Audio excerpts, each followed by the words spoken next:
la pire chose qui pouvait arriver arrive. Enfin non, je devrais pas dire ça. Le chien n'a pas bouffé l'enfant. Le mal serait-il à ce point partout, dilué et omniprésent? Dire ça c'est bien et ça c'est mal, et le mal c'est pas bien et le bien c'est bien, ça nous avance pas beaucoup. Donc si on essaie d'aller chercher un petit peu plus loin, qu'est-ce qu'il y a en dessous de tout ça? J'ai l'impression que j'ai ouvert le prologue. Je fais ok, maintenant je vais commencer le chapitre 1. Dorian, Non, on attend ton bouquin. Oui. Attendez.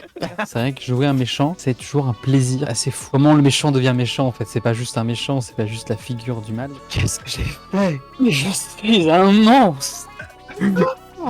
Pourquoi ai-je toujours préféré les rôles de méchants? You were my brother, Anakin. Aïe aïe tout. Aïe aïe. C'est la version indienne. Bollywood.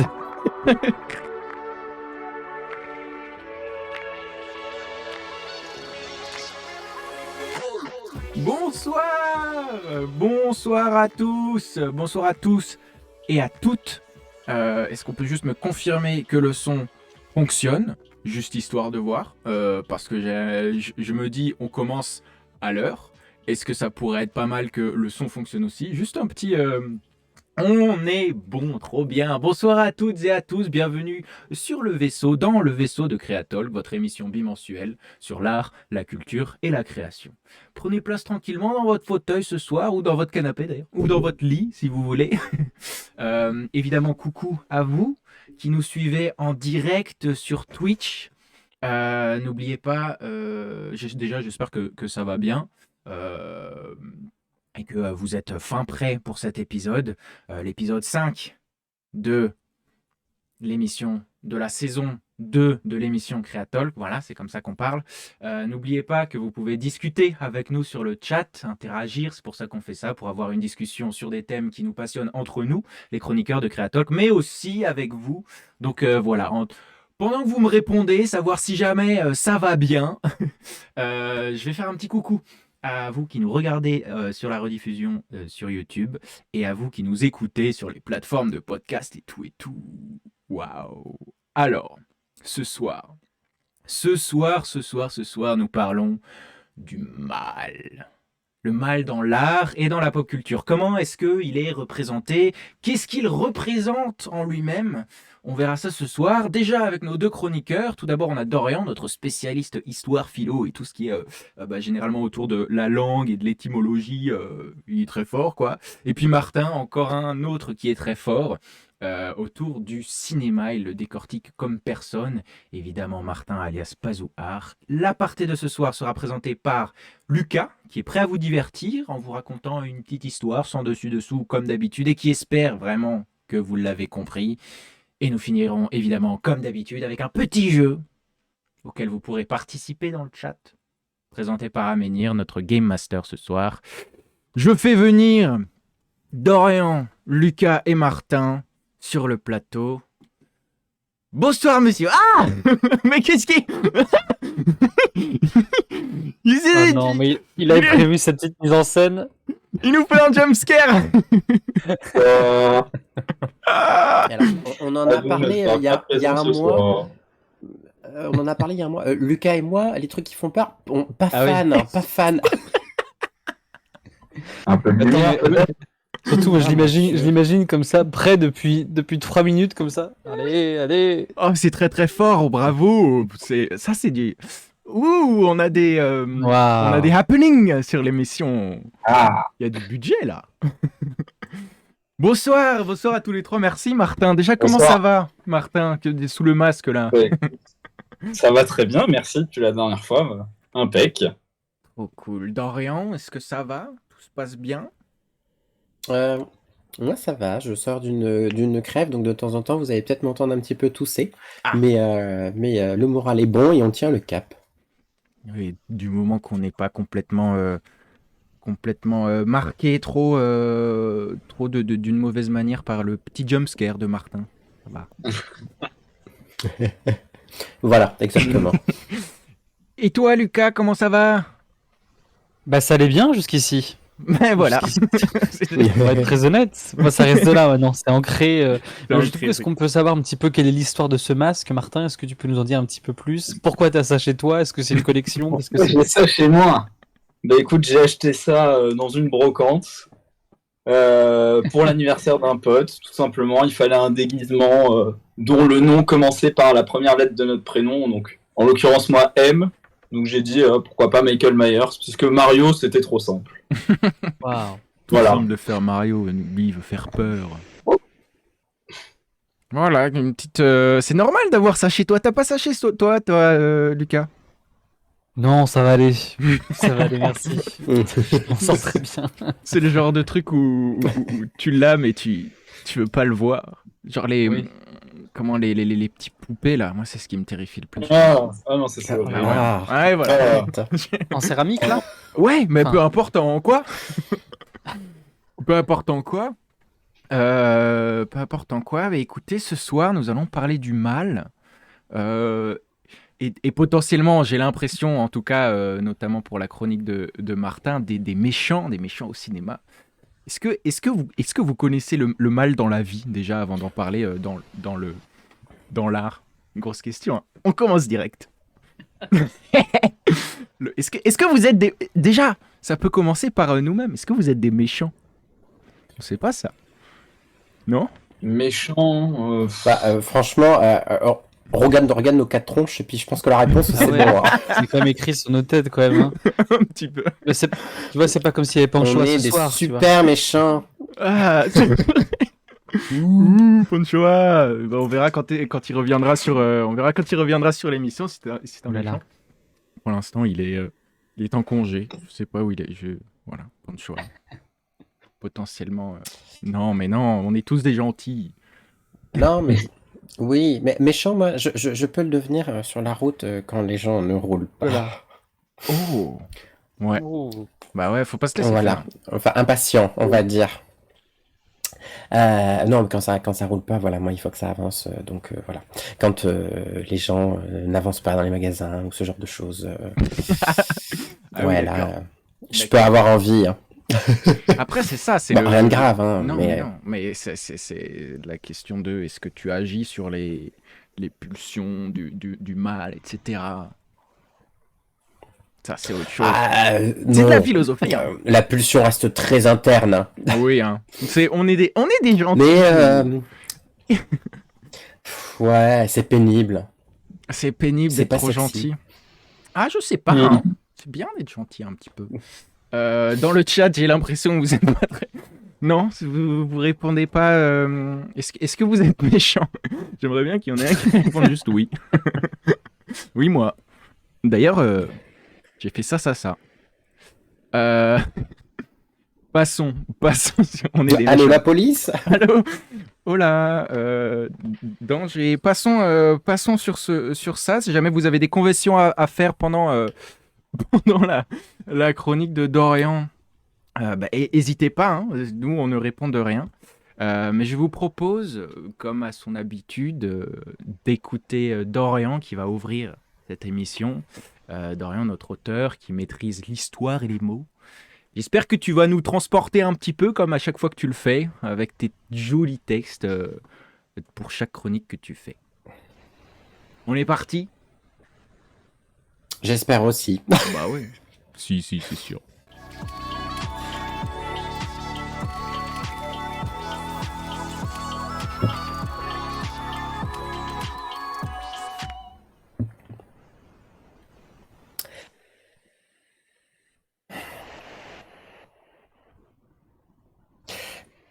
Le mal.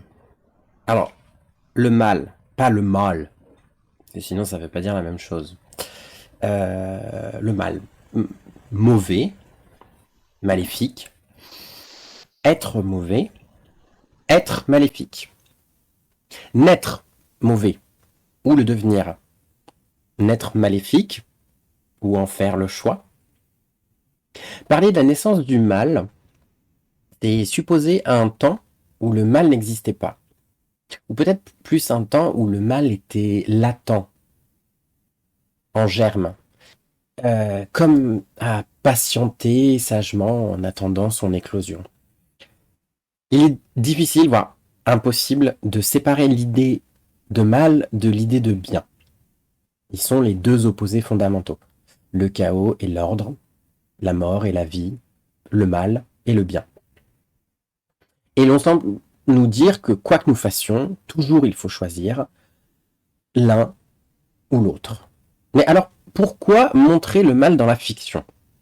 Pourquoi ne pas se contenter de montrer le bien, d'ériger le bien en objectif absolu et laisser les spectateurs, lecteurs et auditeurs s'y diriger joyeusement? Et surtout, pourquoi le mal fascine autant? Qu'est-ce qui fait que dans une histoire, souvent, on préfère le méchant?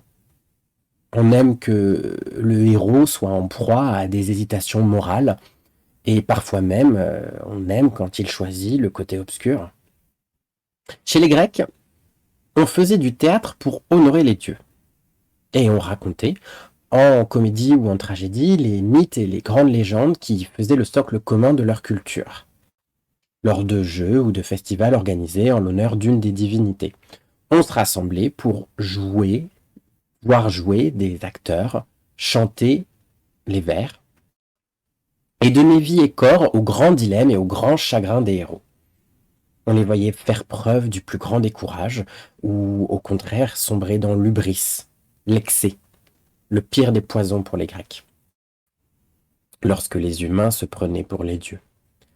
En voyant Édipe épouser sa mère, ou Médée tuer ses fils de ses propres mains, on pleurait, on criait, puis on débattait.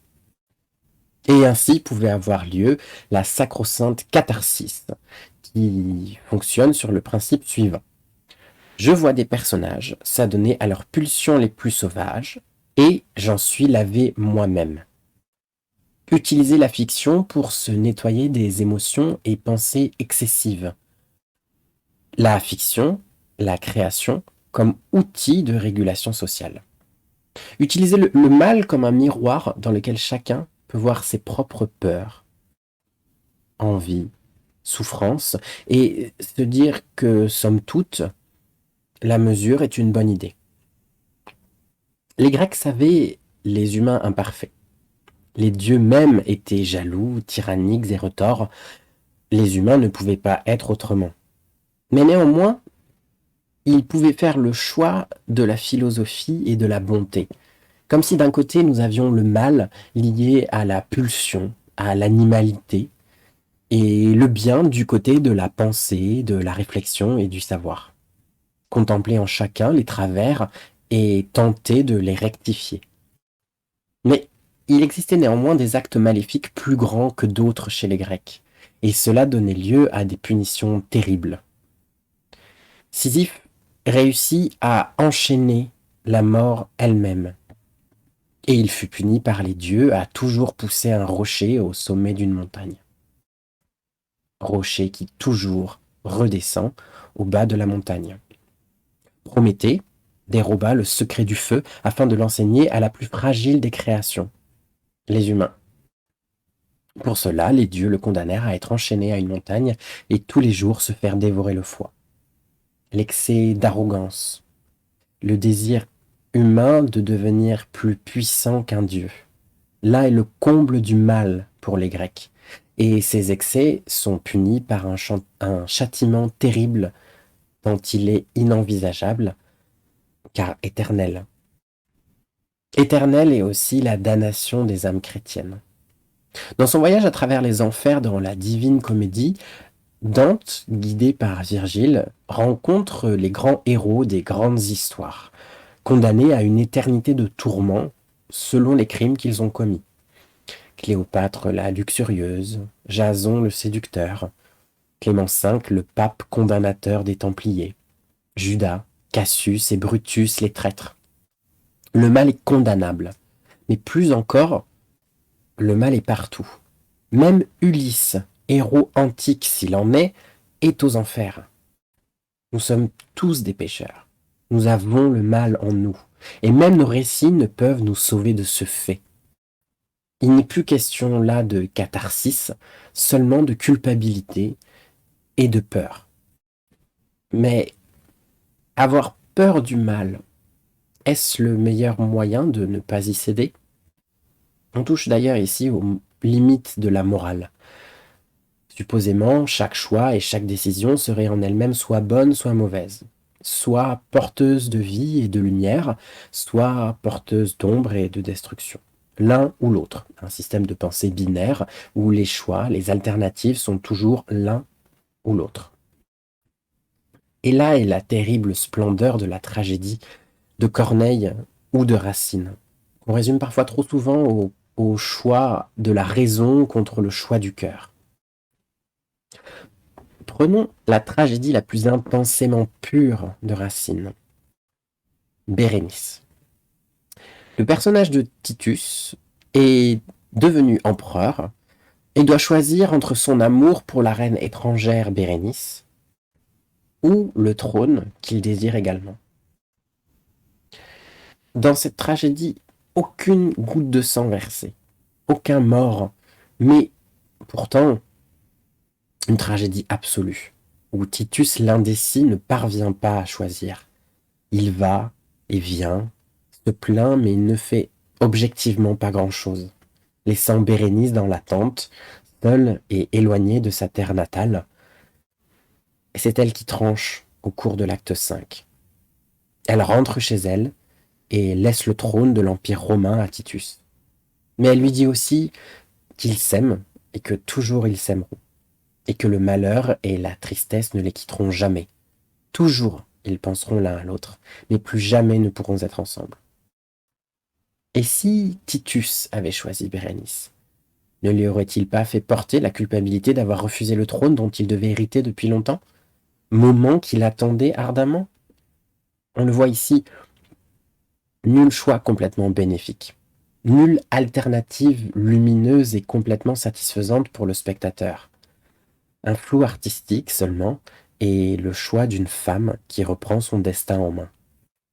Plus encore que faire de ceux qui font du mal pour un bien plus grand. Sont-ils nécessairement condamnables? L'idée de mal peut-elle avoir une fonction, une portée utilitariste dans l'idée de faire le bien? Et que faire lorsque le mal devient banal? Lorsqu'un système met à ce point à distance la réalité de ce qu'on produit, que l'on ne voit pas, que l'on participe à une œuvre de mort? C'est la question que s'est posée Hannah Arendt dans Eichmann à Jérusalem, où elle suit le procès d'un bureaucrate allemand. Ni vraiment bon, ni vraiment mauvais, simple rouage de la machine nazie, mais dont le travail a indirectement participé à la déportation des victimes des camps de concentration. La défense d'Eichmann était basée sur le fait que lui-même n'avait jamais participé directement au génocide, qu'il n'avait jamais fait qu'exécuter les ordres, qu'il n'avait fait qu'obéir à la loi du Troisième Reich, et, eût-il désobéi, il serait devenu un criminel aux yeux de son pays. Les idées d'Hannah Arendt ont troublé. Le mal serait-il à ce point partout, dilué et omniprésent? Mais aussi une idée, parce que qu'en est-il du lien entre le mal et la loi? La loi des hommes ou la loi des dieux? Ces lois sont-elles à ce point garantes d'une idée de bien? Les articles du Code civil ou les versets de la Bible peuvent-ils nous protéger de la persistance du mal? Répondre à cette question n'est à mes yeux pas nécessaire. Il est plus intéressant à mon sens d'aller interroger notre rapport et notre vision du mal pour essayer de comprendre ce lien de fascination-répulsion qu'il provoque en nous. Et pour ce faire, je poserai une question tout à fait simple et personnelle. Pourquoi ai-je toujours préféré les rôles de méchants? Pourquoi ai-je toujours préféré jouer les rôles de détraqués? Les excessifs, les injurieux, les tyranniques, les oppressants, les violeurs, les assassins, les traîtres et les pervers? Pourquoi ces rôles-ci plutôt que les rôles de héros vertueux? Pourquoi Macbeth, le meurtrier tourmenté? Pourquoi Baal, la bête humaine poétique? Pourquoi Médée et pourquoi Jason? Eh bien, tout d'abord parce que la fiction nous permet de voir et d'être ce que nous ne sommes pas. Elle nous permet d'explorer ces parcelles d'humanité qui nous sont parfois fermées par notre quotidien. Et tout simplement par notre décence. Que cette décence prenne la forme de la vertu ou de la simple peur de la justice. À quoi bon voir ce que l'on voit chaque jour autour de nous alors qu'on peut aller explorer les excès et les perditions de l'âme humaine? Et la deuxième raison découle justement de ce mot, humaine, humain. Moi qui n'ai jamais été particulièrement fasciné par le personnage du Joker, pourquoi ai-je tant apprécié le Arthur Fleck de Joaquin Phoenix? Non pas parce qu'il est sadique ou violent, mais parce que plus encore, il est humain, d'une humanité telle, tellement à vif, tellement écorchée, que je me souviens en avoir pleuré. Parce qu'au-delà le maquillage et le sang, j'ai perçu et aimé les tourments de cette âme. Peut-être m'y suis-je reconnu, peut-être m'y suis-je identifié, mais plus encore, j'ai vu en lui la part de l'humain qu'on voit trop rarement. J'ai vu la part laide et la part sublime. Et telle est peut-être la fonction du mal dans la fiction. Poser une loupe sur ces profondeurs que nous avons en chacun de nous, car en réalité, qui n'a pas au fond de lui ou d'elle un ange et un démon? Pas posés sur nos épaules pour nous faire réfléchir aux choix que l'on fait, non. Mais au plus profond de notre être, à cet endroit où nulle pensée et nulle philosophie ne peut parvenir, à cet endroit de pur instinct, cet endroit complètement animal au fond de nous-mêmes, non pas opposés, mais complémentaires. Une pulsion créatrice et une pulsion destructrice, au-delà de la morale et du jugement, au-delà même de l'idée de bien et de mal. Le lion qui mange l'antilope est-il mauvais? Il est, il vit, et j'aime à penser qu'en chacun de nous vit un lion et vit une antilope, un ange et un démon qui, main dans la main, nous aident à naviguer dans notre vie, nous aident à avancer du mieux qu'on le peut, et parfois, lorsqu'on leur en laisse la chance, nous aident à créer des histoires belles et terribles, dans lesquelles chacun peut retrouver un peu de cette douleur, un peu de cette laideur, et plus encore, un peu de cette beauté des 1000 couleurs contrastées de notre humanité.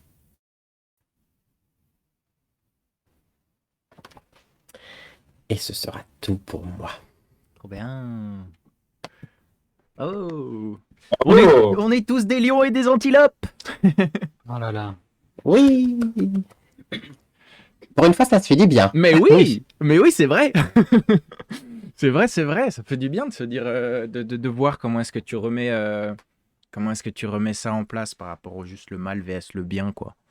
Ouais, bah en fait, je me suis un peu, ça m'a un peu tracassé cette question du bien et compagnie, parce que en fait, ça devient très vite un combat un peu, une question un peu morale, euh, ou- et qui va pas très très loin au fond, et Ouais. qui est pas représentatif de toute la réalité, parce qu'en fait, c'est beaucoup plus compliqué que ça, et juste juger et dire ça c'est bien et ça c'est mal, et le mal c'est pas bien et le bien c'est bien, bah en fait ça nous avance pas beaucoup. Donc si on essaie d'aller chercher un petit peu plus loin, bah qu'est-ce qu'il y a en dessous de tout ça? Bon, ça fait un truc un peu philosophique, mais pas inintéressant, j'espère. Bah si, Non. c'est trop bien. Ah, super intéressant. Ouais, ouais. Tu veux rebondir sur un truc, Martin, ou? Bah, j'ai pas grand chose à ajouter, je pense que Dorian a tout dit. Enfin, Dorian, Non, Dorian dit ce qu'il faut. oui, voilà, c'est ça. Il le dit bien, c'est-à-dire Mais que oui. pour écrire un bouquin en fait. J'ai l'impression que j'ai C'est ça. ouvert le prologue, je fais ok, maintenant je vais commencer le chapitre 1, on va voir comment il se Exactement défend. ça. On l'attend, Dorian. Non, On c'est- attend ton bouquin. Oui? Bah attendez. Bah, attendez. Euh, Non, un jour.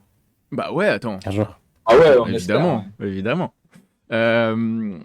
T'as commencé à parler de, évidemment, en tant qu'acteur, donc t'as joué plusieurs méchants. Je sais que j'ai avec moi 3 acteurs, en fait, Ouais. finalement. Euh, Vous trois, du coup, Dorian, t'en as déjà un petit peu parlé, Macbeth, Baal, tout ça. Lucas, est-ce que t'as déjà joué des méchants, toi? Est-ce que t'as eu des rôles de méchants comme ça? Oui. Oui, et je comprenais pas vraiment pourquoi. Je me rappelle d'une série, une série qu'on a fait entre amis, ça allait un peu nulle part, mais où j'avais le rôle du grand méchant et je comprenais pas pourquoi ça a été pourquoi il m'avait choisi, sachant que j'ai quand même une bouille qui n'est pas très méchante. Donc j'essaie de me forcer d'avoir une tête méchante, mais en fait, ça se passait pas forcément par la tête, ça passait plutôt par le style. Mais et puis c'est plutôt dans les spectacles d'impro que j'ai la chance de faire. C'est vrai que jouer un méchant, c'est toujours un plaisir assez fou. Ouais. J'aime bien la transformation du méchant. Euh, comment le méchant devient méchant, en fait. C'est pas juste un méchant, c'est pas juste la figure du mal, c'est comment il est devenu méchant. Mais t'en as un petit peu parlé avec le Joker, tu vois, il y a quelque chose derrière que je trouve génial. Et d'ailleurs, il y a un spectacle d'impro sur Bordeaux que je conseille à beaucoup de gens. La naissance du mal, ça s'appelle. Et c'est c'est l'improvisation qui est basée uniquement sur comment le méchant est devenu méchant. C'est génial. Ah bah voilà, Mmh. on a directement des recos dans le trop bien. Bah, c'est parti. Mais Bon. oui. Ouais, bah c'est vrai ce truc-là, quand tu regardes pas mal d'interviews d'acteurs qui ont fait des grands rôles de méchants au cinéma, généralement t'as toujours cette question avec les intervieweurs là qui disent comment c'est de se mettre dans la peau de ça. Toujours. Et ouais, mais c'est bah toi Martin qui est très sur le côté journalistique du cinéma, tu le sais, hein, ça se pose beaucoup cette question. Et ce que tu dis, c'est vrai, Lucas. Martin, est-ce que t'as un souvenir d'un méchant que tu aurais joué? Non, je n'ai jamais joué. Ah Pour ouais. le coup, c'est vrai que non. T'es un vrai Souvent gentil de- même quand tu joues. Alors, des gentils, je sais pas, mais des personnages torturés, en plein dans le doute et la peur, mais pas de méchants, non, dans mon souvenir. Non. Ouais. Bah c'est ça, hein, de toute façon, là on dit méchant comme presque comme un gros mot. Oui. C'est pas vrai, c'est pas vraiment le cas comme nous a dit Dorian. C'est juste qu'il y a. Si, ça dépend. Enfin, il y a des choses qui sont. Enfin, c'est assez intéressant d'ailleurs parce que enfin, il y a tout un tas de théories justement sur ces questions morales de qu'est-ce qui est le bien et qu'est-ce qui est le mal. Et il y a quand même quelques sujets qui transcendent un peu toutes les cultures et où toutes les cultures s'accordent à dire C'est vrai, mi-chaud là-dessus. c'est vrai. Notamment ce qui touche aux enfants, mais encore le film actuellement au cinéma qui s'appelle Le Consentement prouve que même en France, ça n'a pas été aussi clair il n'y a pas si longtemps que ça, ce qui est absolument glaçant. Mais tout ce qui est les enfants, les dieux aussi d'une certaine manière, le blasphème, ça c'est quelque chose qu'on retrouve dans beaucoup de cultures. Euh, voilà, mais après c'est vrai que j'aime pas dire ça, mais il y a aussi beaucoup une question de culture et de point de vue. C'est une construction, le bien et le mal. C'est pour ça que je parlais des lions et des antilopes, en fait. C'est que dans la nature, le bien et le mal, ça n'existe pas. Il n'y a que la nature, dont l'objectif, enfin, qui n'a pas vraiment d'objectif, mais qui, dans son mouvement, va vers le développement et le progrès, mais au sens du fait que ça pousse et que ça évolue, mais c'est ni une bonne chose ni une mauvaise chose, juste c'est. Et enfin, ces concepts-là, c'est très humain. Et comme tout ce qui est humain, c'est sujet à débat et c'est sujet à erreur et mauvaise interprétation. Oui. Ouais, bah c'est le fait d'avoir mis des mots dessus en fait qui fait qu'on se pose la question. D'une certaine manière. Ouais, et puis surtout le fait, comme toujours, mais de vouloir imposer sa manière de voir aux autres. Ouais, ouais, ouais. Ouais, ouais, bah en vrai, imposer sa manière de voir, est-ce que c'est pas un truc de méchant ça? Ça se discute, mais moi je serais plutôt d'accord. C'est-à-dire que là, on peut commencer à partir débat politique, ce qui n'est pas forcément ce qui m'intéresse le plus. Philosophique, mais voilà.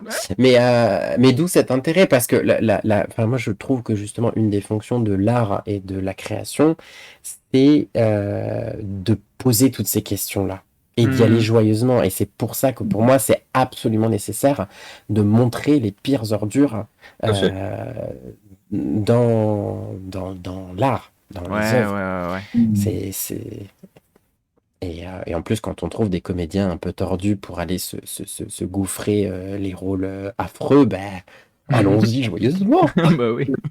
On a Rémi Bourdeux qui nous dit Martin, que tu as joué le méchant dans Cannes-les-Man. Ah, Martin, t'es là? Ouais, c'est bon. Les potes de fac. J'ai vu passer ce projet un petit peu. Ah oui, Cannes-les-Man. Kahneman. Il y a il y a une demande de détails là. Est-ce que tu veux nous en parler un petit peu? Ouais, alors pour contextualiser très vite fait, Kahneman, c'était un court-métrage qu'on a réalisé avec des amis à la fac de cinéma, dans le cadre d'un cours sur les costumes dans le cinéma.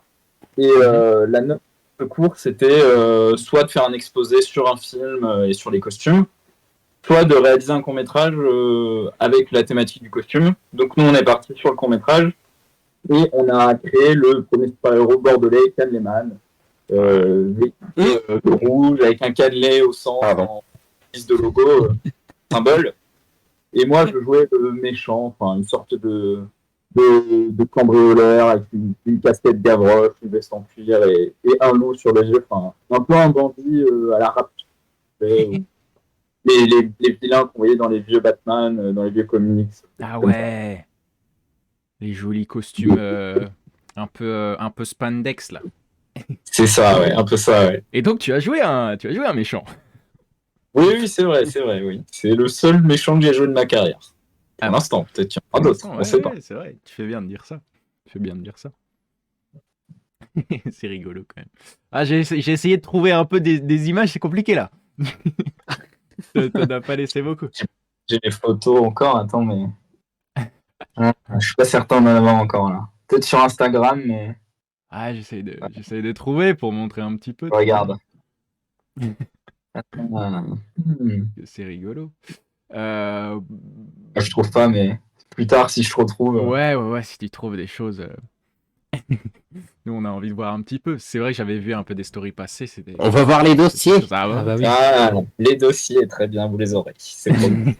Dorian, t'as parlé d'un truc qui m'intéresse pas mal, notamment à partir du moment où t'as commencé à parler du Joker et de ce truc-là, où t'as commencé à trouver ça vraiment intéressant de voir un acteur jouer un rôle qui grossit énormément tous les traits du mal, de ce qu'on pourrait appeler le mal.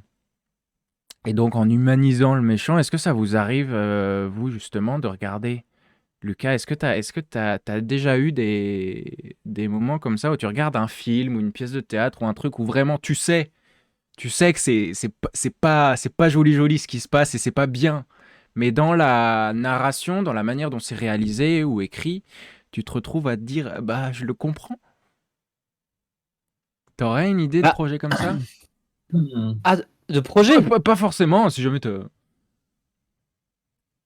Non, mais là, ce que tu me dis, ça m'évoque, mais je pense que ça évoque beaucoup de gens, et c'est peut-être un peu la facilité de dire ça, mais c'est Dexter, Oui, voilà. évidemment. Ouais. Moi, Dexter, j'ai adoré, et c'est vraiment ça, c'est vraiment ce que tu dis, en fait. C'est que tu fais, oh, mais non, quand même. Mais c'est quand même bien si tu peux t'en sortir, ça serait cool quand même. Ouais. Et je trouve ça dingue d'aimer le... Je crois qu'on aime tous les méchants, c'est pas possible. Ouais, bien sûr. Ouais.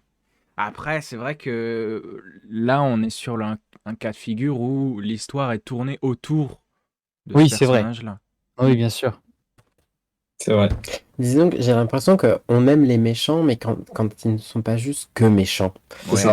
Bah oui. On aime les méchants quand ils sont drôles, on aime les méchants quand ils sont sexy, on aime les méchants quand ils sont attachants aussi d'une certaine manière, et quand ils sont humains. Et en fait, c'est ce que disent un peu les comédiens qui jouent des grands rôles de méchants, c'est que la première chose qu'ils doivent faire, c'est d'apprendre à les aimer et en fait de jouer l'humanité et pas, enfin, une humanité excessive et un peu, enfin voilà, douloureuse d'une certaine manière.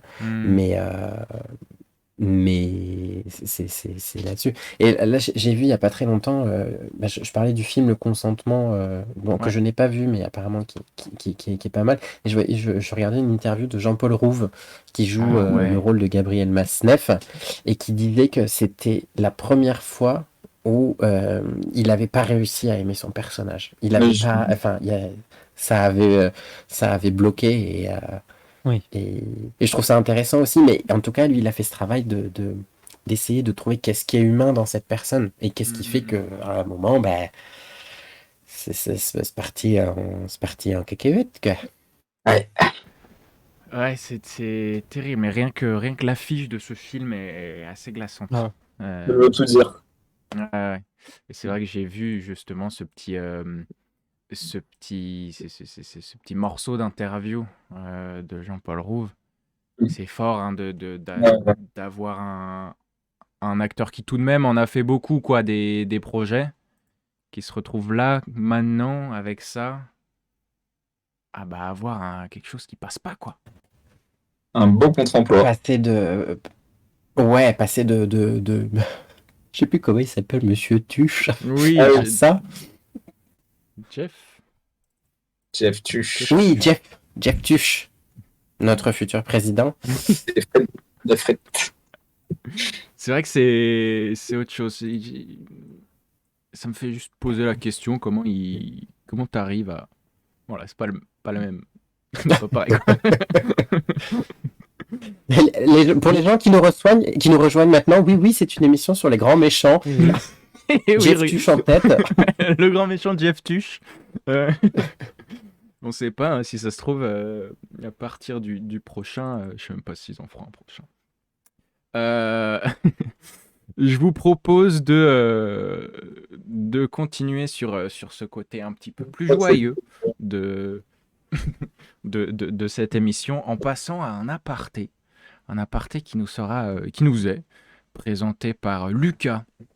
Lucas, donc tu vas nous transporter encore dans une de tes histoires rocambolesques. Oui, mais il y aura pas de mal, quoi. Ce Il y sera aura- une parenthèse dans tout ce mal, même s'il y a un peu de mal dans ce que je vais vous raconter, quand même. Fort bien. Eh bien, écoutez, mesdames et messieurs, c'est Lucas qui vous présente, vous m'avez compris.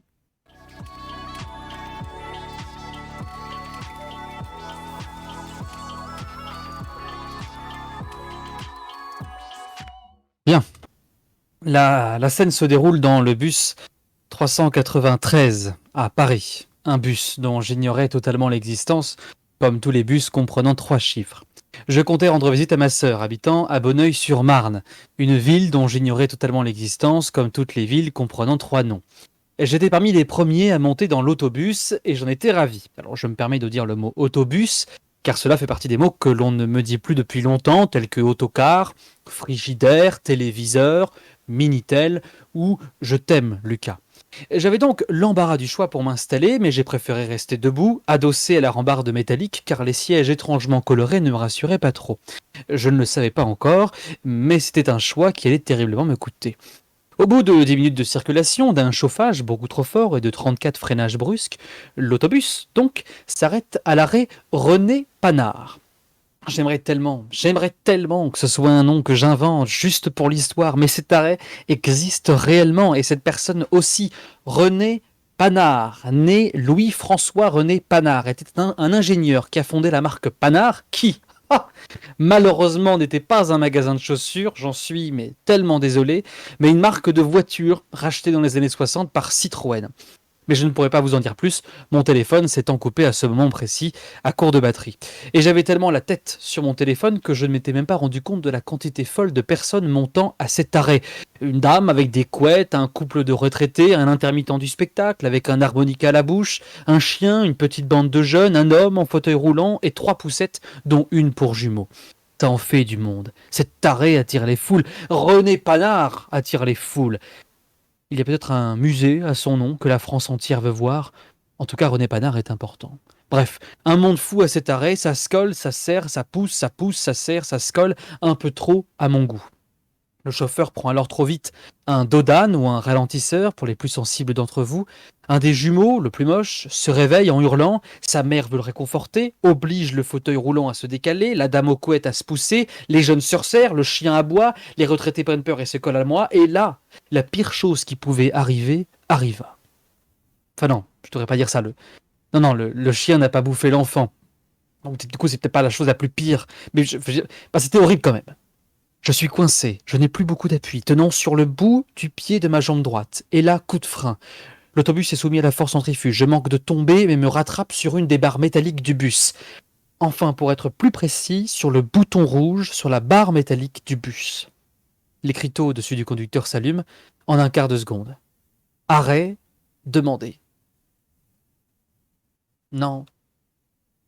Non, non, non, non, non, je n'ai pas demandé l'arrêt. Je ne cherche pas à m'arrêter, j'ai cherché à ne pas chuter. Mais j'imagine que la machine ne fait pas la différence, c'est normal. Ce qui serait pourtant très pratique quand le bouton est soumis à un très gros choc, un trop gros choc, une trop forte pression, un panneau s'allumerait indiquant « Tout va bien », quelqu'un a juste failli chuter mais s'est rattrapé sur le bouton. Alors ce ne serait pas très évident à fabriquer car c'est vrai que c'est plus long que « arrêt demandé », donc ça arrangerait pas mal de gens, je pense. Mais c'était ainsi. Le chauffeur allait forcément s'arrêter car l'arrêt était demandé. Il ne restait plus à espérer que quelqu'un descende au prochain arrêt. Alors le ralentissement est inévitable et je vois qu'on s'approche d'un abribus. Personne autour de moi ne semble bouger ou décider à partir. Le véhicule s'arrête, les portes arrière s'ouvrent et rien ne se passe. Rien. Personne ne bouge. On se regarde, là on est comme des idiots. Et c'est au bout de 2-3 secondes que le chauffeur s'écrie « c'est qui appuie sur le bouton là, franchement ?» Je suis aussi rouge que le bouton à ce moment précis et je fais mine de regarder mon téléphone, éteint donc. C'est alors que le chien s'est mis à parler. Bon là, j'avoue que c'est une partie un peu floue, je m'en souviens difficilement, honnêtement. En tout cas, il m'a pointé du doigt, enfin de la patte. Du coup, tout le monde m'a regardé. Forcément, le chauffeur aussi. Désolé, monsieur, pour ce petit contretemps, mais votre freinage brutal m'a contraint à m'appuyer sur la rambarde et j'ai malencontreusement appuyé sur le bouton. Mais je sais, c'est idiot. Voilà ce que j'aurais aimé rétorquer. À la place de ça, j'ai plutôt dit quelque chose comme « Mais c'est que j'ai avec le chien... Bon, tu descends ou je te descends ?» Là, la tournure prend une autre conversation. La conversation prend une autre tournure. J'imagine instantanément qu'il a une arme à feu près de lui, prêt à dégainer, à me descendre devant tout le monde, telle une scène d'un Sergio Leone inspiré. J'ai cru rêver en entendant un solo d'harmonica, mais c'était l'intermittent du spectacle qui répétait dans son coin. Mes yeux fixent alors ceux du conducteur dans le rétroviseur central. Et je descends, lâchement. Le bus referme ses portes et s'en va, recrachant visiblement de son pot d'échappement le cancer lui-même. Je regarde où je suis, quand même, et je note que je suis à l'arrêt « Choisis le roi ». Un arrêt dont j'ignorais l'existence comme tous les arrêts, comprenant 3 mots. C'est un roi, j'imagine, tout le nom. Je ne pense pas que ce soit un rat connu, en tout cas, car personne n'est monté à cet arrêt. Les gens préfèrent René Panard. Ah, ce bon vieux René Panard. Il me manque. Je me retrouve donc à l'arrêt choisi, ce qui est amusant pour un arrêt que je n'ai pas choisi. L'abri est en plus complètement délabré, la couleur est délavée, certes, il manque le toit, c'est vrai, et il y a surtout une affiche de François Hollande écartant les bras devant un drapeau français juste sous le titre « Le changement, c'est maintenant ». Où suis-je ? Qui suis-je ? En quelle année sommes-nous ? Pour qui vais-je voter ? Je me croyais perdu géographiquement, mais je suis perdu tout court. Alors, une seule certitude arrive alors en moi. Ma vie allait devoir changer. Le changement, c'est maintenant. Alors c'était décidé. Dès que j'aurai retrouvé mon chemin, et ma sœur, je l'espère, je commencerai par apprendre tous les numéros des bus à 3 chiffres. Puis, poussé par la présence fantomatique mais bienveillante et inoubliable de René Panard, main sur mon épaule me disant « Je suis fier de toi, Lucas », je fonderai ma propre société.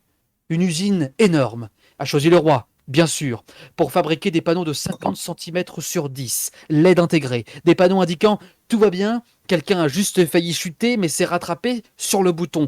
Chaque bus en sera muni d'ici 2 ans. Je sauverai ainsi des milliers de gens dont la maladresse a fait faux bond. Je supprimerai les gênes et les angoisses, les peurs et les faiblesses. Je me dresserai devant les regards accusateurs, les doigts pointés, les fausses excuses et les remords. Je serai le nouveau roi de Choisy-le-Roi. À ma mort, un musée sera érigé et vous savez quoi ? Les gens iront au musée. Les dames aux couettes, les couples de retraités, les intermittents du spectacle, les harmonicas, les chiens, les jeunes, les poussettes. Et surtout, j'aurai mon propre arrêt. Avec qu'un seul nom. Et une chose est certaine. Pour descendre, les gens n'auront pas appuyé par erreur. Vous m'avez compris.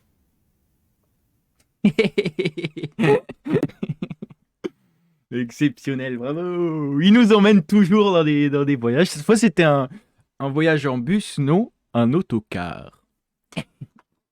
Un autocar. Je me suis permis. Voici René Merci. Monsieur Panard, René Panard. Eh oui, René Panard, il est pas mal. Mais ouais, il est pas mal dans cette Quel charisme. voiture René Panard, voilà. Je voulais savoir, attends, qui est ce fameux René Panard chez qui tout le monde Exactement. descend et tout le monde monte, c'est fou. C'est fou, c'est vrai que les bus à 3 chiffres, on les voit pas beaucoup. Moi, j'ai une question après cet aparté. Qui est le grand méchant de cette histoire? Est-ce que c'était vous pouvez répondre si jamais vous avez une idée dans le chat, évidemment. Est-ce que vous pensez que c'est le chien qui fait de la délation, tout simplement? Est-ce que c'est le chauffeur de bus qui oblige à descendre, sinon il le descend? Est-ce que c'est le jumeau? Je sais pas pourquoi, mais il est méchant, il est moche. Est-ce que ce serait pas la RATP? Est-ce que ce serait pas la RATP? Mais moi, j'ai envie de te dire quelque chose encore plus, mon cher Lucas.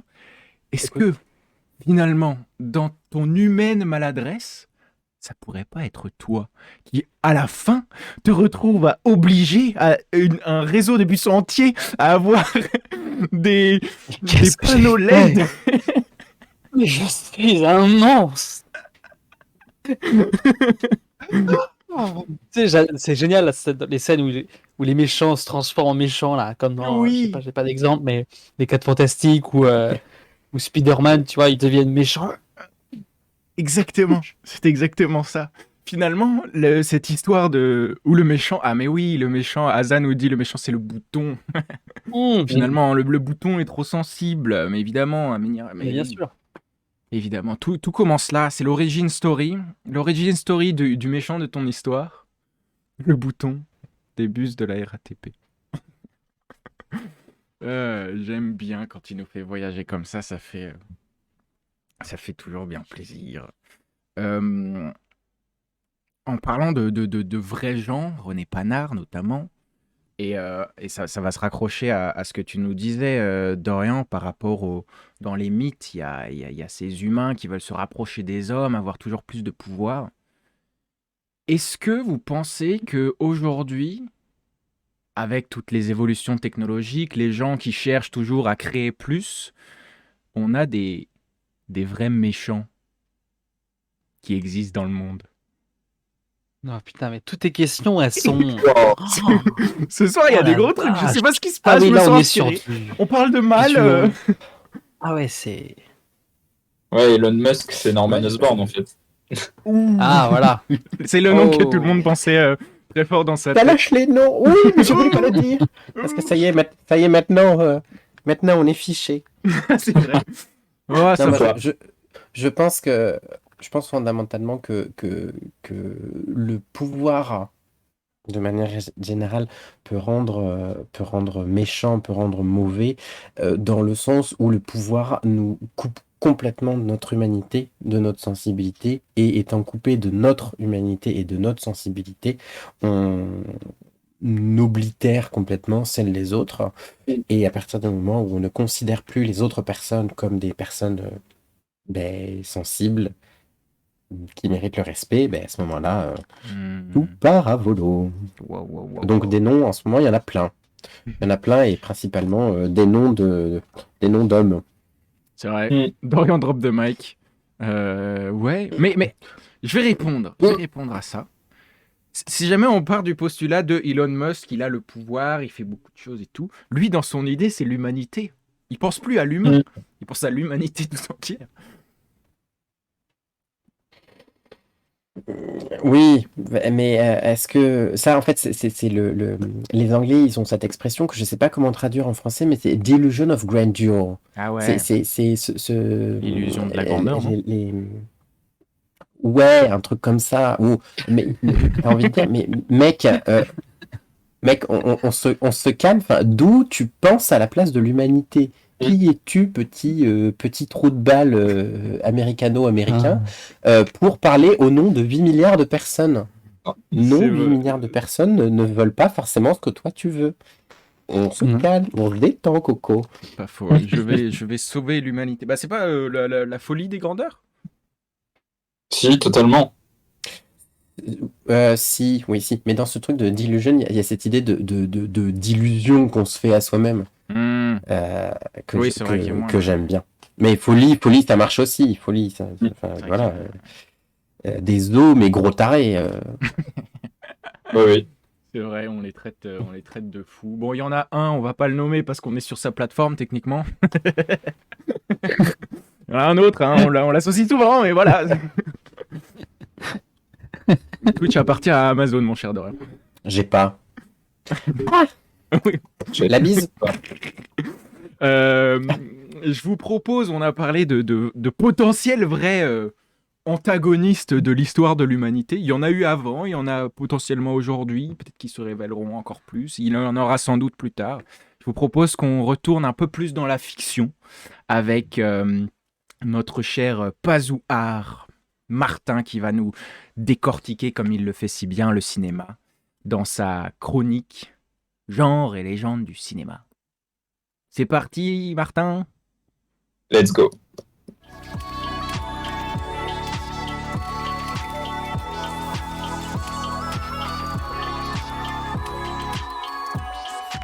Eh bien, bonsoir tout le monde. Sans transition, comme diraient les journalistes, commençons cette chronique consacrée à la naissance du mal au cinéma.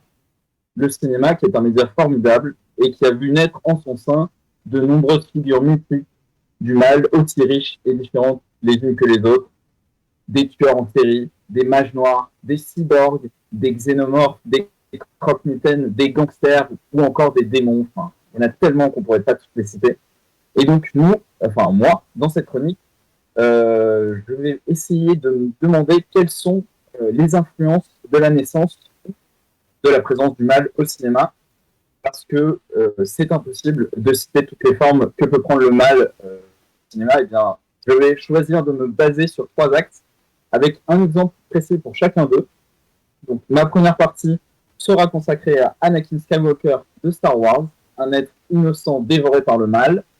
La seconde à Sadako, du film d'horreur japonais Ring, une renaissance dans le monde des vivants qui passe par l'écran de télévision. Et enfin, ma dernière partie à The Thing de John Carpenter, une créature mutante extraterrestre qui vient contaminer la Terre. Donc sans plus tarder, commençons la première partie sur Anakin Skywalker. Donc, pour celles et ceux qui ne connaîtraient pas très bien la saga Star Wars, Anakin Skywalker, c'est un peu le personnage central de la saga qu'on peut comparer à Lucifer, l'ange déchu qui s'était rebellé contre Dieu et qui est par la suite devenu Satan ou le diable. Eh bien, Anakin Skywalker, littéralement celui qui marche dans le ciel, une allusion à Jésus-Christ qui marche sur l'eau peut-être. Il a connu une existence tourmentée, remplie de chagrin, de haine et de désillusion. Et à l'origine, c'était un enfant esclave qui vivait sur la planète désertique de Tatooine avec sa mère, qu'elle a par ailleurs enfanté grâce à la force, donc l'énergie mystique de Star Wars. Donc il n'a pas eu de père, ce qui renforce une fois de plus le lien potentiel avec le Messie. Et ce personnage, eh bien, il rêvait de devenir un grand Jedi, donc un grand guerrier de la saga Star Wars, ainsi que le meilleur pilote de la galaxie.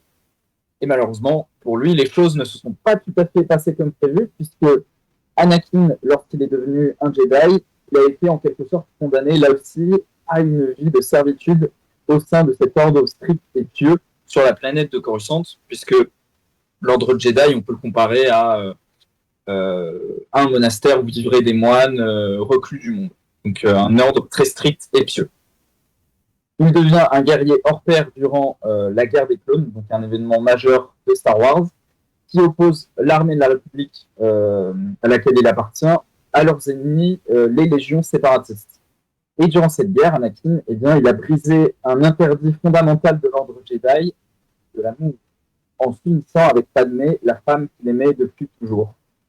Et par la suite, sa haine et sa frustration vis-à-vis des membres du Conseil, eh bien, elles ont grandi par le biais de l'influence d'un autre personnage majeur, le chancelier suprême de la République, Sheev Palpatine, qui était en réalité, attention, pas à spoiler, le grand méchant de l'histoire, le seigneur Sith Darth Sidious, l'homme qui tirait les ficelles dans l'ombre depuis le début du conflit. Et lorsque la vérité à ce sujet éclate, justement, eh bien, Mace Windu, un maître Jedi, tente de l'assassiner en vain, et Anakin, à ce moment-là, brise à tout jamais le lien qui unissait à l'ordre Jedi et au côté lumineux, en terrassant son maître et en abandonnant ce qu'il a de meilleur en lui. Et par la suite, il devient l'apprenti de Darth Sidious, qui le baptise Dark Vador. Et sa transformation ultime en réceptacle du mal, si je peux l'appeler ainsi, eh bien, survient sur la planète volcanique Mustafar au cours d'un duel épique au sabre laser où il est terrassé par son ancien maître Obi-Wan Kenobi, qui lui tranche le bras gauche et les deux jambes, ça doit faire mal, et par la même occasion, le lien fraternel qui l'unissait à son apprenti.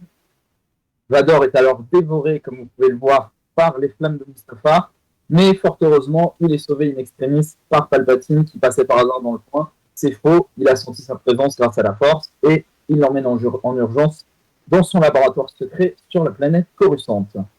Et pendant cette opération, Dark Vador est soigné par des droïdes médicaux qui lui greffent des nouveaux membres mécaniques et l'habillent d'une armure imposante. Et le pauvre Vador, le gaz de Mustafar l'ayant considérablement affaibli, notamment ses fonctions respiratoires, eh bien, un masque à l'allure de celui d'un samouraï est placé sur son visage.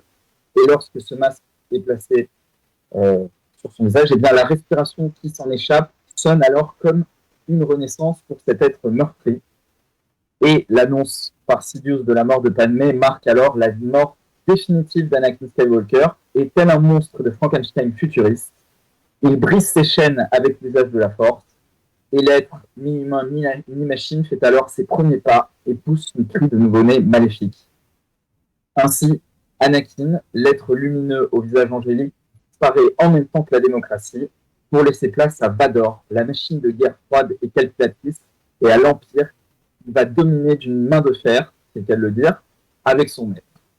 Et comme il le dit lui-même à son apprenti Ahsoka Tano dans la série animée Star Wars Rebels, masque fendu laissant apparaître son œil empli de haine, vous pouvez le voir ici, Anakin Skywalker était faible, je l'ai détruit.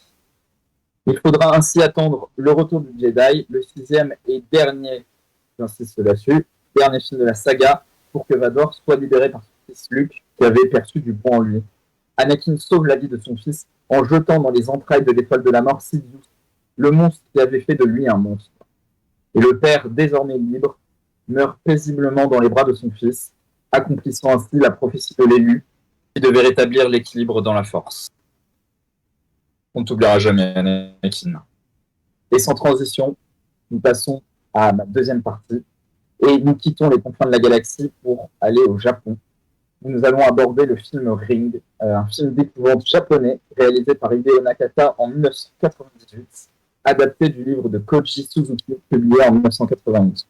Le pitch, un soir, seul à la maison, deux lycéennes se font peur en se racontant une mauvaise blague.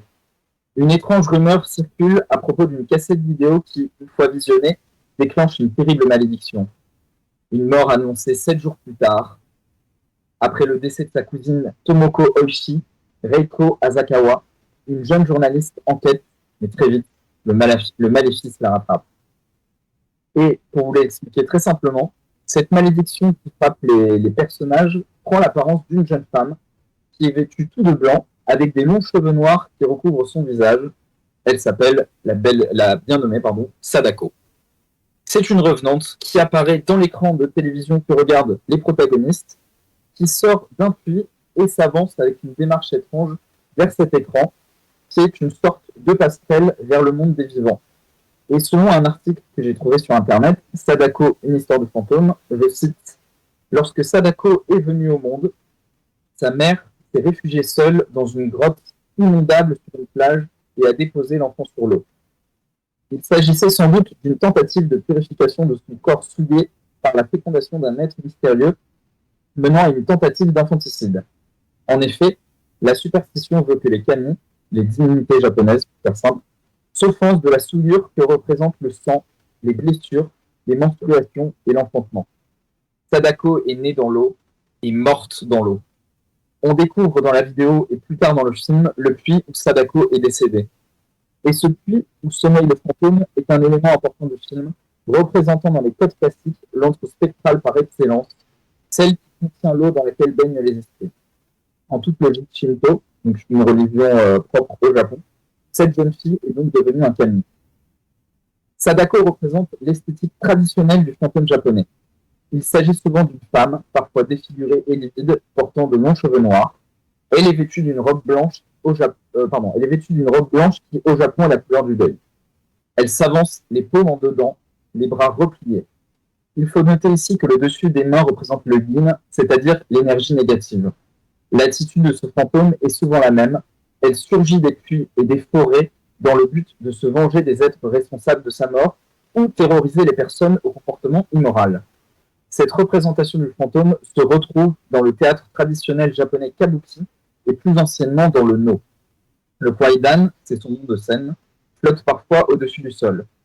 Dans Ring, les différentes actrices qui jouent le rôle de Sadako, et notamment celles qui exécutent la marche si dérangeante du personnage, ont une grande expérience de l'art du théâtre japonais.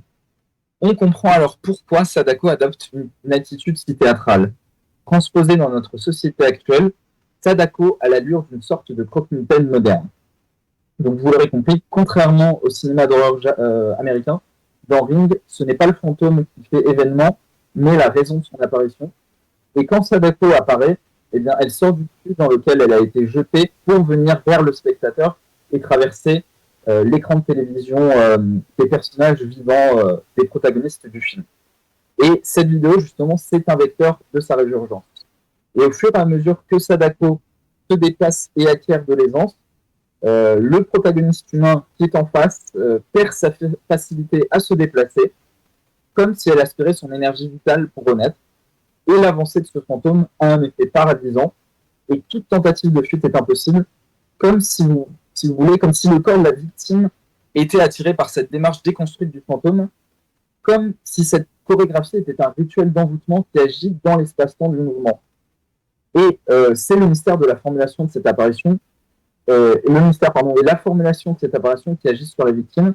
Et si on devait se concevoir comment les Japonais conçoivent le monde des vivants et des morts, c'est le visible et l'invisible qui sont imbriqués l'un dans l'autre.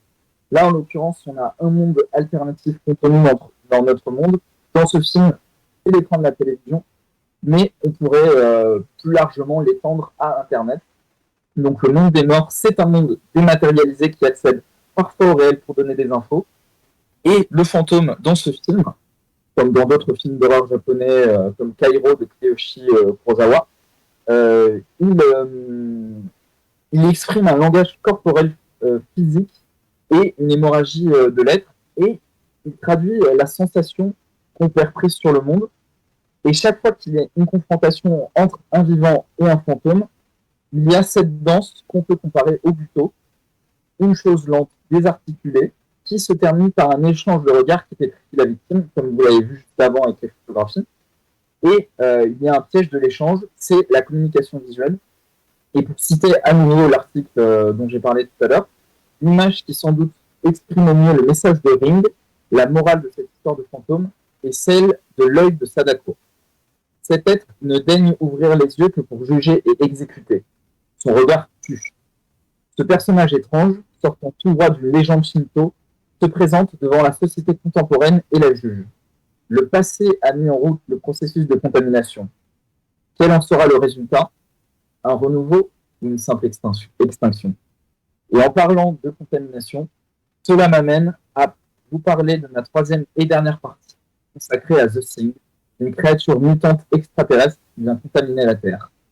Alors The Thing, c'est un film d'horreur américain réalisé par John Carpenter en 1982, et c'est l'adaptation du roman du même nom, publié en 1938 par l'écrivain John W. Campbell, qui avait déjà connu une adaptation en 1951 par Christian Nyby et Howard Hawks, qui lui était connu pour ses westerns.